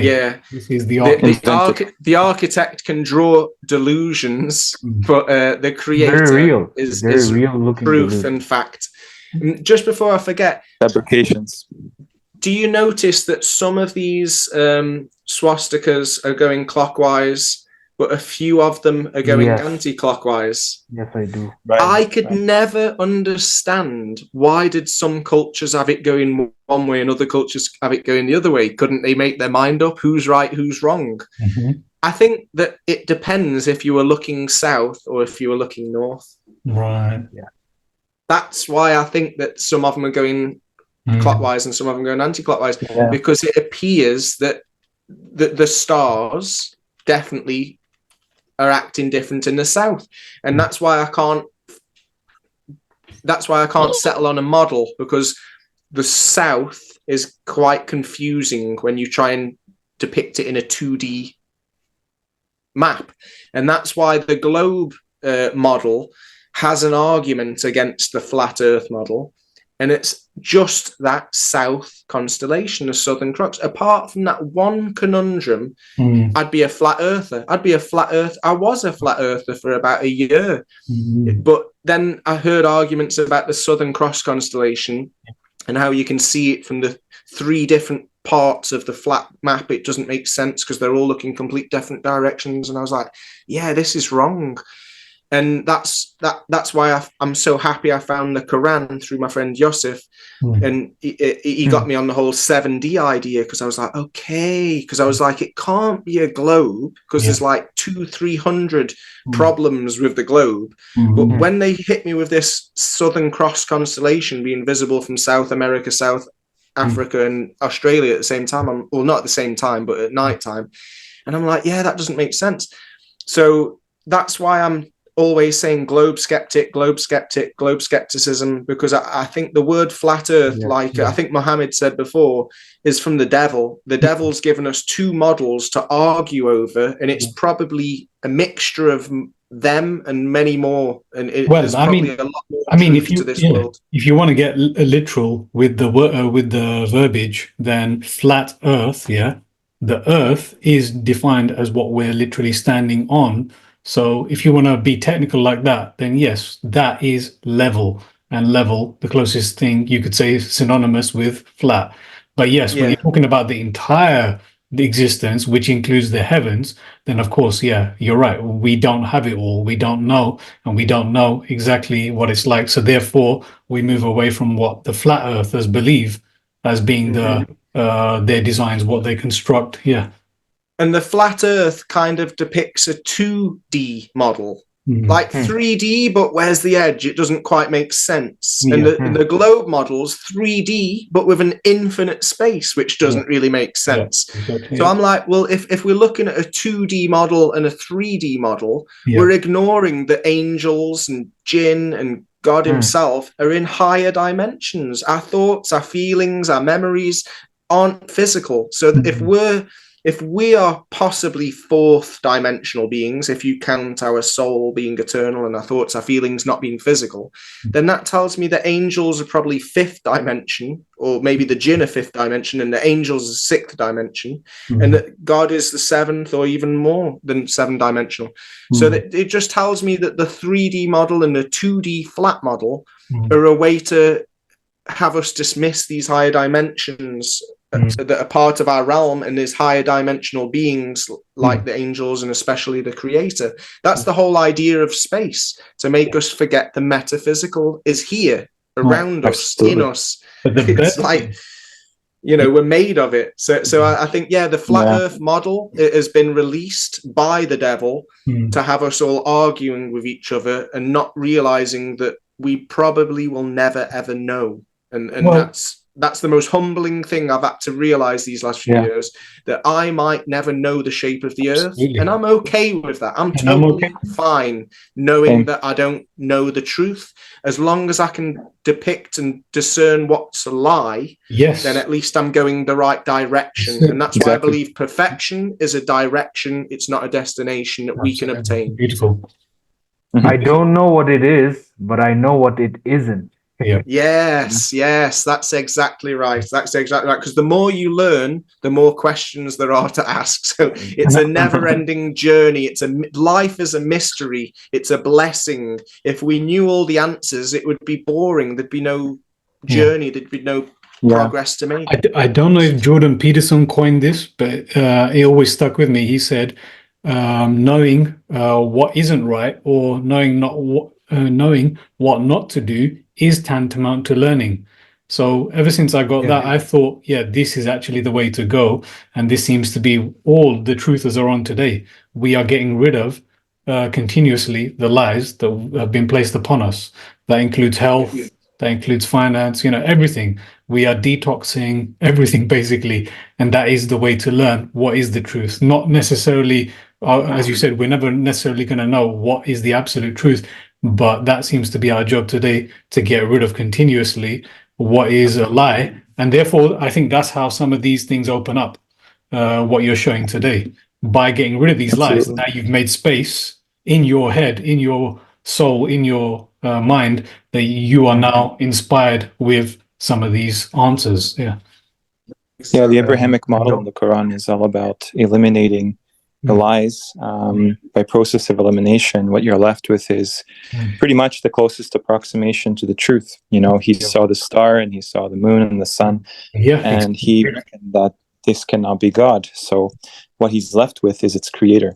And I think that this is why Abraham has such a huge standing in monotheistic religions, but especially Islam in the Quran, because he's seen as a kind of pioneer or leader to mankind for what he's able to have rationalized, just the same way that we're into any rabbit hole, like we figure out, okay, that cannot be the case, so you narrow things down a bit, and then your path becomes more narrow, more straight, less curvy, and then you realize, this kind of like tuning a guitar. You can get it close to perfection, but after you've played for a while, it's no longer in tune. You have to keep retuning it. So it's like a constant, never-ending process, which is beautiful. It's the glass is half empty. The glass is half full. Harmonizing. Right? Knowing what you don't know is a better form of existence than not knowing what you don't know. Definitely. Okay, well, this is nearly finished. Yep. So as we've found that there's two last cogs, there's the blue arm that has the idea that we're going clockwise, and the other blue arm looks like we're supposed to go anti-clockwise, like with all the others. So by moving another quarter rotation one way and a quarter rotation the other, we finally get to what we would call day one of creation, or the first stage of creation. And why am I so confident with that saying? Because if phi, PHI, is the golden ratio of construction, well, that tells me that this is the wheel of creation. This is the 6 stages of creation, because these are the numbers that are seen throughout the whole creation in the construction of all things: plants, flowers, trees, humans. Everywhere we look, we see the golden ratio, the golden spirals in nature. So if this is the golden ratio of construction, then that tells me that these 6 stages are most likely something to do with the stages of creation that the Bible and the Quran talk about. Because if you look now, even though some of the numbers are a bit blurry, you can see that all of the 9s, if we look on the left side, the bottom left yellow arm, it says 7, 9. And then it's 5, 9, 6, 9, 9, 0, 9, 9, 6, 9, 5, 9 on the next pi arm. And then when we get to the 3 on the left side, top left pi arm, we see that all of the 3s are surrounding the 0, the 3s on the blue arm, the 3s on the yellow arm. Everything's grouped together. And we know that 3 and 2 work together. So that's why the 2, if you can see where my mouse is now, this 6 has become a 2. So it's 3, 2, 5, 3, 2, 3, 3, 0, 3, 3, 2, 3, 5, 2, 3. So we see that all of the 2s are together. They're next to the 3s, because we saw in the first position that they work well together. So all of the numbers are grouped in their initial position. They're all grouped together. It's the most ordered position that they've been in. And if I took all these numbers out and put them in a line, we would see how phi, or what we call the golden ratio, looked in the first stage of creation. And what does the 7th stage of creation look like? Only God knows. That's when I believe this stopwatch, this clock will stop. Like the Bible says, the stars will fall onto earth. And I think Igor said something about the heavens will fall onto the earth, something like that. Yeah. So that tells me that the 7th stage is yet to happen. The judgment day, the end times, the day of rest, the stopwatch. My friend, the mathematician, drew this. He's drawn. You'll notice he's done it backwards, because we started at stage 1 and we worked our way back. We started at stage 6 and we figured out what stage 1 was, where they're all grouped together. And what he thinks stage 7 is what we would call the end days, or the end times. And back to the original point, why did we move the yellow arm 180 degrees instead of just 90 on the first move? Well, if the yellow pi arm represents the sun, or at least the order, the appointed course and pointed time that the sun is running, it looks like the sun is what sets the time. So the sun was locked with all of the other arms until it got to the stage that we're in now. And the final stage that we are in, not stage 7, but stage 6, it's as if the pi arm got released and thrown forward. So it was in with all of the other arms until the final step, when it's released and it's thrown out in front of all of the other arms to set the pace, because we know that the sun dial helps people tell the hour of the day. So we can imagine that the sun is like the hand on the clock that it sets the pace. It tells us the time.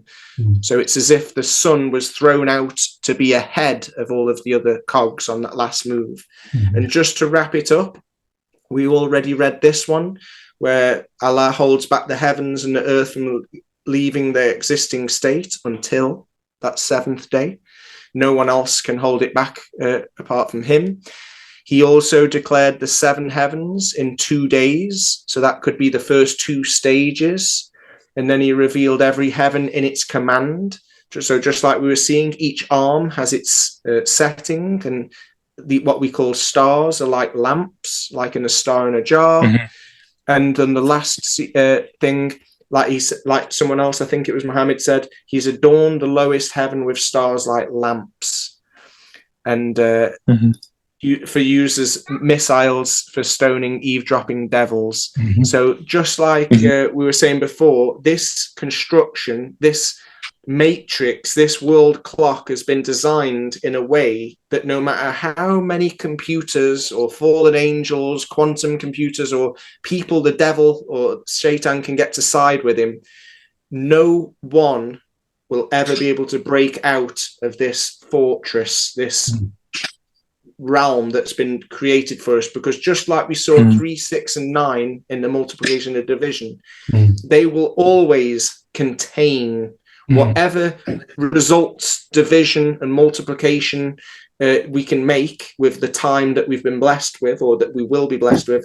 No matter how much time we have and how much we do with our time, we will never break out of this matrix, this 369 kind of cage that the creator, this firmament that the creator's put around us. And just to end on this, there is a dragon constellation in the sky close to Polaris, close to the North Star, called Draco, which could be why Dracula, the Order of the Dragon, the royal family of the English, supposedly the English royal family, related to Vlad the Impaler, who was known as Dracula, who was a member of the Order of the Dragon.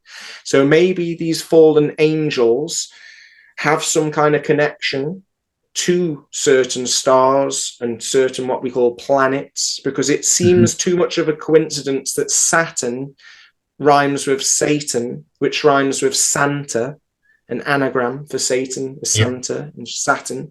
And Venus is known as the morning star, because we can see Venus before the sunrise and sometimes in the afternoon just after the sunset.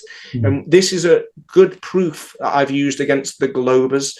I've said, how come we can see Venus flashing so bright when the sun is behind? Surely it's not reflecting sunlight from behind it. Did you say just before? Did you say just before sunrise and just after sunset? Yes. Yeah. Before sunrise, at certain times of the year, we can see Venus before the sunrise in the east. And then a few months later, we see Venus just after the sunset in the west. So that tells me that it's not reflecting sunlight from behind it. So if we can see Venus bright when the sun is behind it, setting or rising, then that proves that Venus emits its own light, just like the moonlight chills, which proves that the moon isn't reflecting sunlight because it's not gold, it's silver, and it's chilling, not heating. So we can use science to prove that moonlight isn't reflection of sunlight, and we can use observations to prove that Venus isn't reflecting sunlight from behind it. And funny enough, the Bible talks about Venus as the morning star, as the evening star. Sorry, it talks about the devil as being the morning star and the evening star. Lucifer, the light bearer, because he bears his own light. So it could be that Venus, Saturn, Mercury, Jupiter are somehow connected to fallen angels, or possibly are the fallen angels, but in a spiritual form, and that these fallen angels might influence or even manifest in our physical realm in different times or in different ways throughout history. I'm sure they affect us, because even even when people look at astrology and believe that the sun, the moon, and the stars and the position affect us, it doesn't make sense if you're on a spinning ball. But if we're in No. a contained cosmology and we're electromagnetic and they're electromagnetic, Yes. and they've chosen to come closer and go their own course, Yes. not the course that was appointed, like in the firmament, then that kind of makes sense that they would have an effect on us and could be the whispers that we hear, either through the jinn or even direct. I'm not sure if there's different whispers from different places. Well, But that's where I was heading when you were mentioning that just before sunrise and just after sunset. There is something about that time with regards to the whispers increasing, or even demonic magic. You know, all of these things. There is some kind of significance about those time periods.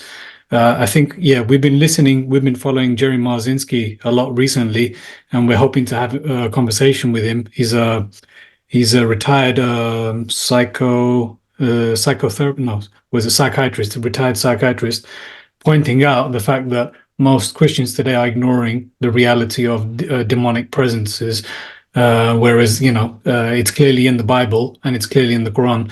So yeah, I just wanted to mention that he's saying that these voices increase, they start increasing with his patients after sunset, and it's not by coincidence again. No. And this is why the 5 times that you're supposed to pray, one of the 5 times is around the sunrise, and one of the 5 times is about the sunset. No, because they're the most dangerous times for the jinn to influence us or something. I think actually there's an effort made to make sure that people don't pray at the time of to make sure that they're not worshipping the sun, essentially. I think there is a significance to that. But yes, there is a recognition of seeking protection from these time periods. You're right about that. Yeah. It's interesting. They have a stronger influence on us, I guess, because they're more in our view rather than having to look up something. But yeah, it's funny that a lot of things are coming together that different people have told me over the years. Right. Yeah, it does seem like that a lot of information is syncing together at the moment as right now. Yeah. On that note, just before I remember just one more thing, Brother Oais. I remember Brother Igor telling me that he was looking into this, and I'm sure Brother Igor will have some things to say. He was telling me that he thought that the planets were, because in Surah Safat we read that there are devils. These shayateen are called marid, and they attempt to transgress or traverse, I should say, the first heaven in order to glean insights into the future and from the angels. So Brother Igor was telling me that the planets could act as garrisons or citadels from which angels attempt to banish these marid shayateen. Yeah, it's like, I'm glad you brought that up, brother, because what we call constellations today in Arabic, the literal meaning is actually like castles, basically like fortifications, because Burj is like a tower or a turret or a fortress, a castle. It's called a Burj. It's even related to other languages that you wouldn't think would be influenced by Arabic, like German, like Berg is a mountain. And I imagine that the constellations have some significance. However, they were, devised in the very beginning, because this is actually literally some kind of defense system. You have the U.S.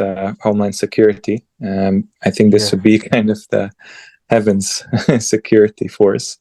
I would imagine like the planets, if we were hypothetically able to see that vantage point, second, third, fourth, fifth, all the degrees in between them, I imagine that they would start to take on characteristics that we would notice in the lowest ones, the sun and the moon.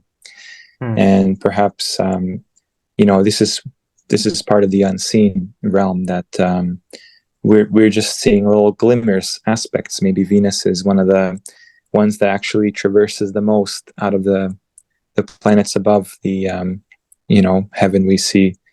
And it could be very well that they have, for example, when you pray during the night prayers and even the dawn prayer, because it occurs significantly before the dawn light comes.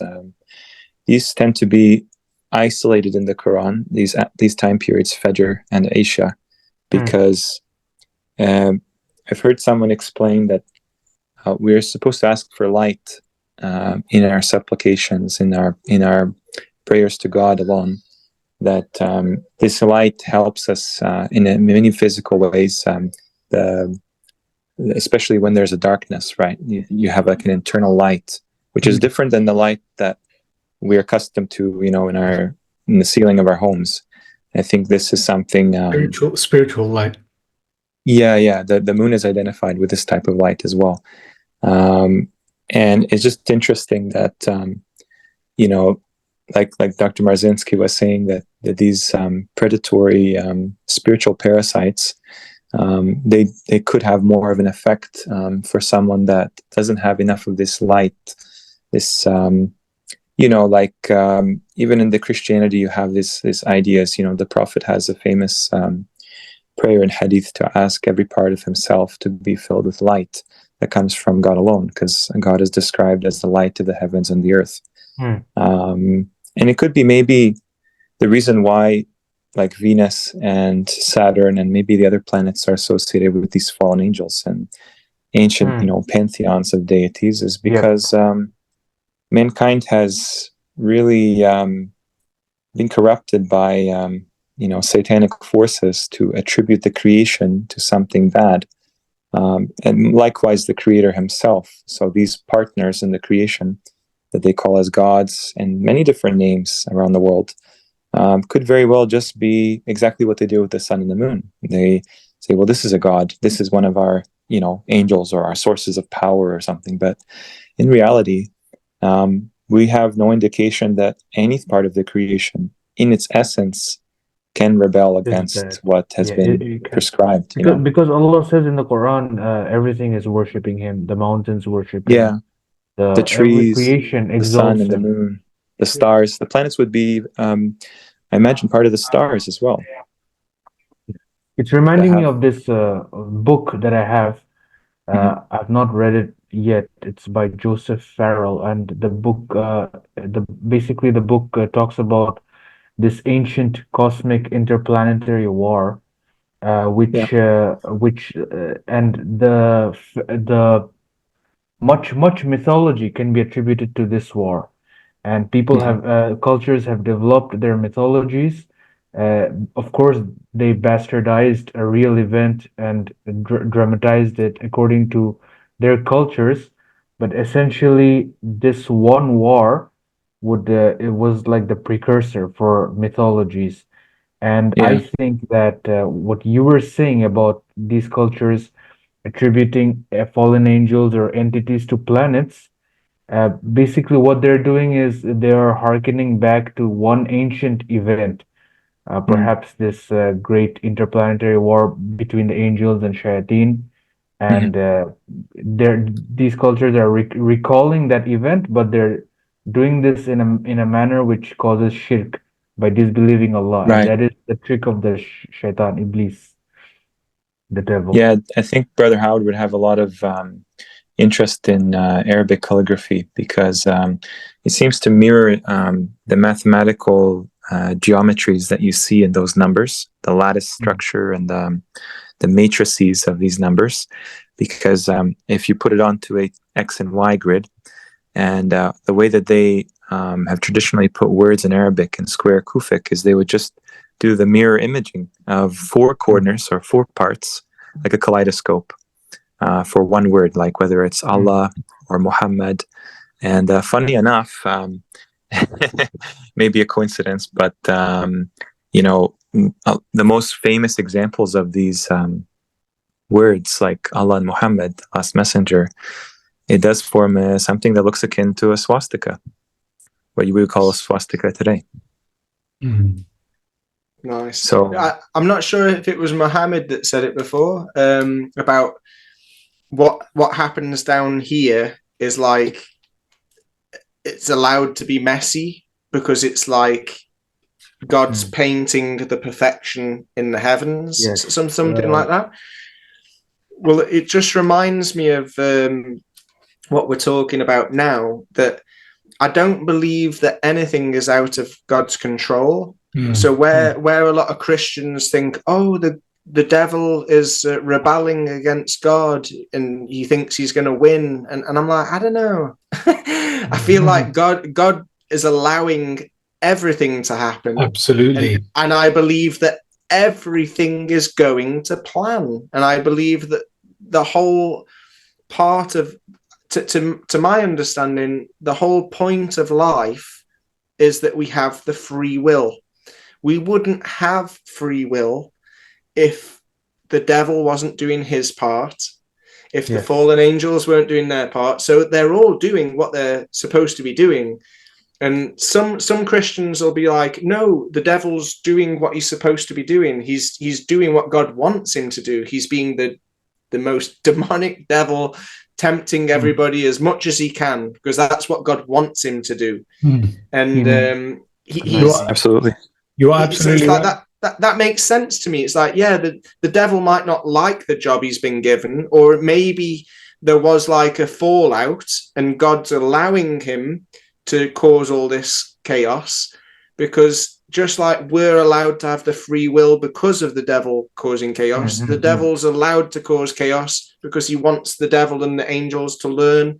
And maybe that whole war is out of our space and time, so it's already happened in the heavens, but it's Yes. playing out here in our Here. physical realm like a Yes. DVD that God's decided to fast forward and rewind and watch whenever he suits him. But to us, it's the present. But to God, it's like it's just playing out what's already been written. And he knows the future and the past and the present, but we can't get our heads around that because we're stuck in this present. But from his perspective, everything's gone to plan, is going to plan, and will go to plan. Yep. This is for our experience, our education, and maybe the devils and the fallen angels as well. But yeah, at no moment do I feel like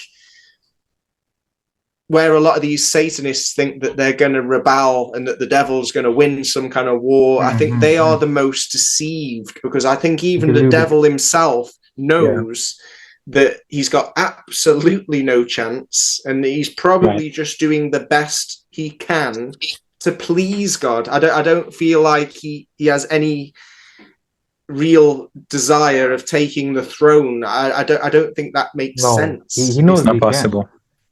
Surely the devil knows that, because the devil's got to be really smart compared to us, because he's outside of our space and time, so he knows a lot more than we know. So I feel like anyone that's serving the devil, like a lot of these politicians and royal families, that might be the nonsense that they've brought into. Yes. And the devil's allowed to deceive them for them to serve him, because he needs people to serve him, because he's serving the creator in this whole... Yeah, he's serving the design, really. Ultimately, the devil is fulfilling the promise he made to God, and this promise entails the left-hand path, which is taking as many captives as possible to the hellfire. Now, apologists can argue that, oh, that means Allah wants people to go to the hellfire, and that is absolutely not true, because Allah promises Jannah, which is endless beauty. It is just beauty. It's pure beauty. In order to achieve that beauty, we have to confront evil, the problem of evil in this life. Within So this ourselves, life, within our souls. exactly, within ourselves. So this life is a test to discern what is evil, what is good, and then to choose, pick and choose. So if you choose the left-hand path, you will be dragged to hellfire, and Satan is going to be your teacher.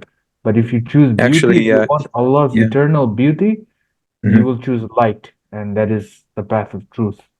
This is also said by the companion devil assigned to each human being, that they actually did not lead the human astray who is destined for hell, in the sense that basically they had the choice to follow those inclinations of those devils, knowing full well the consequences, because we are born understanding right from wrong very early on. Even children understand this. And I think that because God is the most just, the best judger of affairs, everybody, including Iblis, the shaitan, is he's very much aware of where these actions will go. Just like all of his followers, they know on some level that they're not headed for a great place in the end. And Yes. this is part of the justice, that it's a choice, and it doesn't matter. There's no need to have them reincarnate a billion times. God knows exactly what they will do every one of those times. It's redundant. So the eternity comes in the play where everything is in pairs. This world is very fleeting, and then the world after the fact is forever. It's eternal. It's like the perfect end to the story, where there's no more time. Space is Yes. completely reconstituted. And I thought it was so amazing from your presentation that you actually explained something I was thinking about for a long time, which is this seventh day. Why do we have 7 days in the week and 6 days of creation? Clearly, the seventh day is something much more profound than, like 24 hours. In the Quran, it seems like day can be different depending who you ask, whether it's a jinn or an angel or God himself. I never agreed with the biblical understanding that God rested, because Allah says that he doesn't tire in the creation. It did not tire him at all. No weariness touches him. But perhaps the pause on the sixth day, by the end of the sixth day, could be because we understand Adam, our ancestor, to be made on the sixth day, or within that time span, and perhaps this is why it will kind of come to a close. Maybe the seventh day is this hereafter, because it would just make a lot of sense, all the sevens that you observe in the creation. That in Arabic we call the sixth day Jum'ah, like collection, gathering, the congregation, right? And so it makes sense that this will be the very ending of time itself. You're right. The So the seven sixth reigns day forever. being called Yawmul Jummah, which is the day of gathering, Right. and us being gathered. Yep. You're right. It's not a coincidence. Yeah. Yeah, and Sebt has something to do with, like Saturday. Sebt is, I think, related to Sabbath. A lot of language use this word for Saturday. So it's like it's like you enter like a kind of hibernation phase, because time doesn't pass anymore. Yeah. Like Sunday is 1, Monday's 2. This is from the Arabic week names of the day. But then strangely 6 is just collection, gathering. So there's a lot to ponder. It's as if we're in the collection phase, we're in the sorting, we're being ordered, like Muhammad said. This is the moment where we're being filtered. We choose to do good or to do bad, and our free will, we choose where we want to be in the next phase, in the next step. But if you go back to those images that we were looking at from the multiplication and the division, if you remember, there was a 7th stage called the fixed stage, where I think it was number 1, number 3, number 6, number 9, number 8, and number 7 or something. They were the numbers that hadn't changed position throughout the 6 stages for each number. And we called it the 7th stage, and it was the fixed stage, and it was like 4 arrows all pointing to the middle. And that is something else that tells me, once we've all been sorted and ordered and chosen what we've chosen, filtered, Then the seventh stage is the fixed stage. It's where you can see the final result, and it's as if God just wants a day to enjoy the creation, to just to see the final result, the fixed, finished, sorted, organized result, as if like Absolutely. as the Bible says, as in heaven. What does it say? On earth as it is in heaven. So it makes me think that as it's written in the stars is being played out here in the physical world. Every day in heaven is like 1,000 years maybe being played out in earth. And then as the story comes to an end, the whole story that's written in the stars comes to an end, then maybe the earth, from God's perspective, the seventh day is seeing the whole outcome, from we're looking at it one day at a time, but maybe God can see the whole combination of everyone's life in that last 1,000 years, and he can see it as a still, as a photo. What's taken us 1,000 years, he can maybe enjoy on the seventh day as like a DVD, and he can zoom in and watch whatever parts he wants. He sees rewind, everything. fast forward. He sees everything. It's like the Day of Judgment is the final fold or final event of this story that was written in the stars. Maybe this 50,000-year story, or I don't know how long human history is. 50,000 years. Can you imagine that times?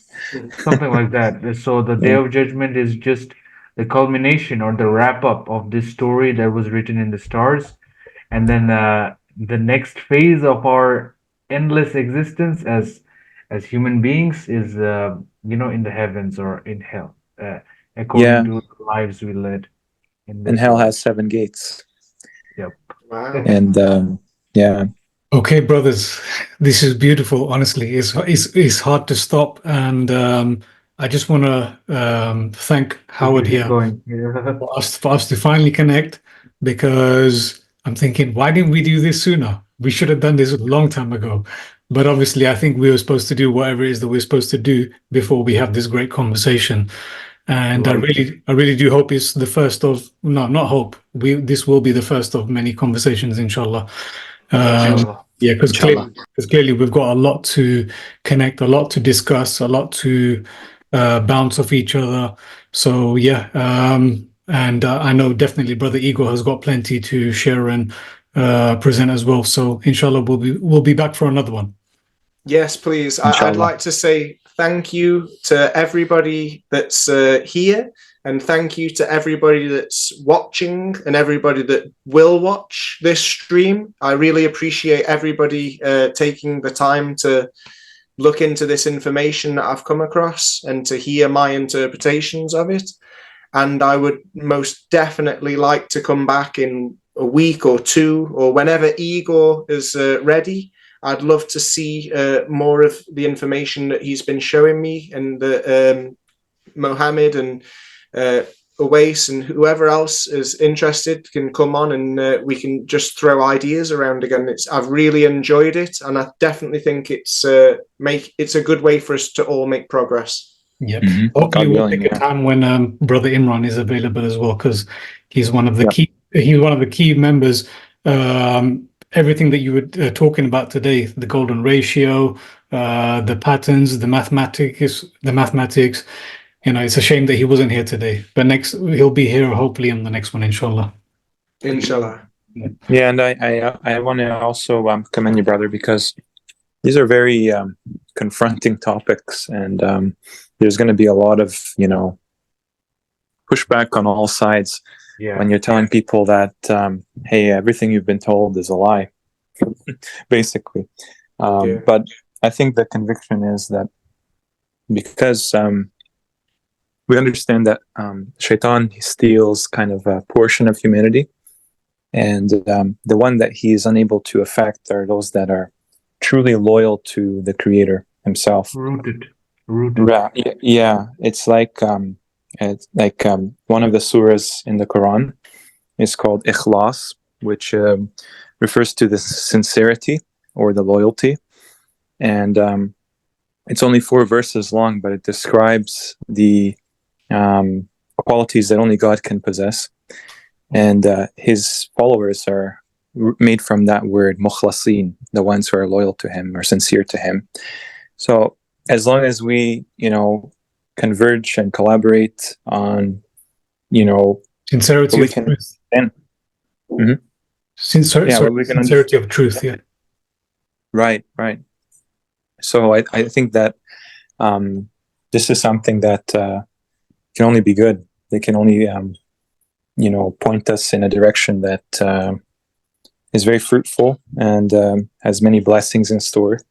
I think it's no coincidence that in this day and age, we're able to find each other in this sense, where, otherwise we would be pretty much isolated from a lot of our community in that regard. So I have to thank you, brother, because you took the time to, put all these slides together and explain it in such a simple way for people and the viewers to understand.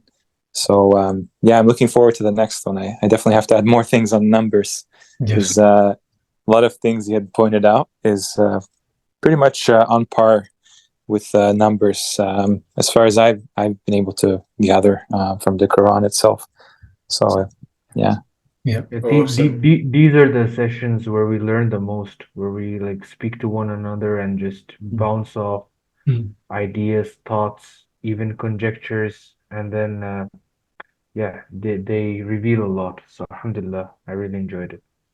Yeah, me too. And I've taken a few notes as well. So I'm I'm really excited to see you guys again and to hear what Igor's got to present. And like I say, if anyone else has got anything to throw in, and I can only say thank you from the bottom of my heart for everyone for your patience.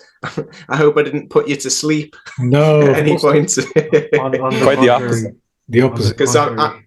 it's sometimes it's a bit difficult to present something that you're still coming to terms with. I'm still trying to get my head around a lot of this stuff. So I'm learning as I'm presenting it. I'm every time I present it, I'm learning something new. I'm adding more to it. And I'm hoping that with time I'll get more fluent. And like I say, I'm hoping to have graphics made in the next few weeks, so that in the future I'll be able to roll it out a little bit smoother and be a bit more confident. But thank you so much for letting me practice on you guys. And I really look forward to meeting up with you guys again in a week or 2 or 3 or whenever Igor or yourselves have got anything ready to share. Yep, inshallah. So this is exactly what Allah tells us to do, yatafakkarun, to reflect, and you've helped us do that today. Those who remember Allah while standing, sitting, or lying on their sides and giving reflection to the creation of the heavens and the earth, saying, Our Lord, you did not create this aimlessly. Exalted are you above such a thing. Then protect us from the punishment of the fire. Just, I know we're ending, but just on that word, aimlessly, isn't that what the religion of scientism is teaching us? Absolutely. Everything is Exactly. aimless, everything is chaos. Yeah. Nothing has any reason. we're literally lost in space, like the old television show. We're lost in space without direction, without cause, without aim, without purpose. Yeah. But as you've shown us today, everything is carefully designed. Everything is order. Allah is order. Allah has created order. Yeah. And they teach us that it's disorder, it's entropy, it's chaos. Yeah. The devil has to invert everything. In other words, instead of it being an enclosed finite cosmology, it's unclosed, it's an open, infinite cosmology. It's like every detail is the exact opposite. So instead of there being an up and a down, an up right and a wrong down, no, it's all relative. There's no up and down. It depends. If in Australia, you're upside down. So everything is the exact opposite, because it has to be the exact opposite. Because if it wasn't the exact opposite, the lies wouldn't add up and make sense. So the whole structure of this globe lie and fake space relativity, all of these lies, the only reason they logically work is because they are the exact opposite, a mirror image Wow. of the truth, an exact mirror image. Because if they weren't, they wouldn't make sense to all the academic, full of pride sinners out there that think they're doing Full the of right pride. thing. Exactly. Exactly. Mixing truth with falsehood. Okay. Exactly. Okay. So I'll leave the final words to you, Howard, and then we'll just close this off for today. Yep. Most appreciated. Thank you. Thank you for sharing your time. Thank you for sharing my favorite verse on the screen. This truly is my favorite verse because it tells me, like Igor said, we are supposed to search for the truth. We're supposed to decipher the signs. We're supposed to discern the information that we get. And more than anything, we're supposed to be humble. Remember that the information comes from the source of God and no one else, no medium, no angel, no person should ever be, not ourselves even, should be idolized, put on a pedestal. We should stay humble and remember that power corrupts, but with great power comes great responsibility. It's from Spider-Man, I know, but in other words, as we learn things and as we empower ourselves and strengthen our faith with all this information, it is our moral obligation to share this information with others. There's no good having all the answers if we're going to be selfish with them. So I thank you guys for giving me this platform, and I beg you guys to share this information in whatever circles you can, because it's up to us. The truth will only set us free if we're brave, courageous, and honorable enough to share it with people. So it's up to us to use this information. So thank you for giving me the platform, and please help me share this information as far as you can. Yep. Thank you, Howard. Thank you, Igor. Thank you, Mohammed. Thank you, Joel. Thank you, all the Endgame brothers and the viewers on the YouTube channel. And we'll see you on the next one, inshallah. Assalamu alaikum wa rahmatullah. Shukran and walaikum salam.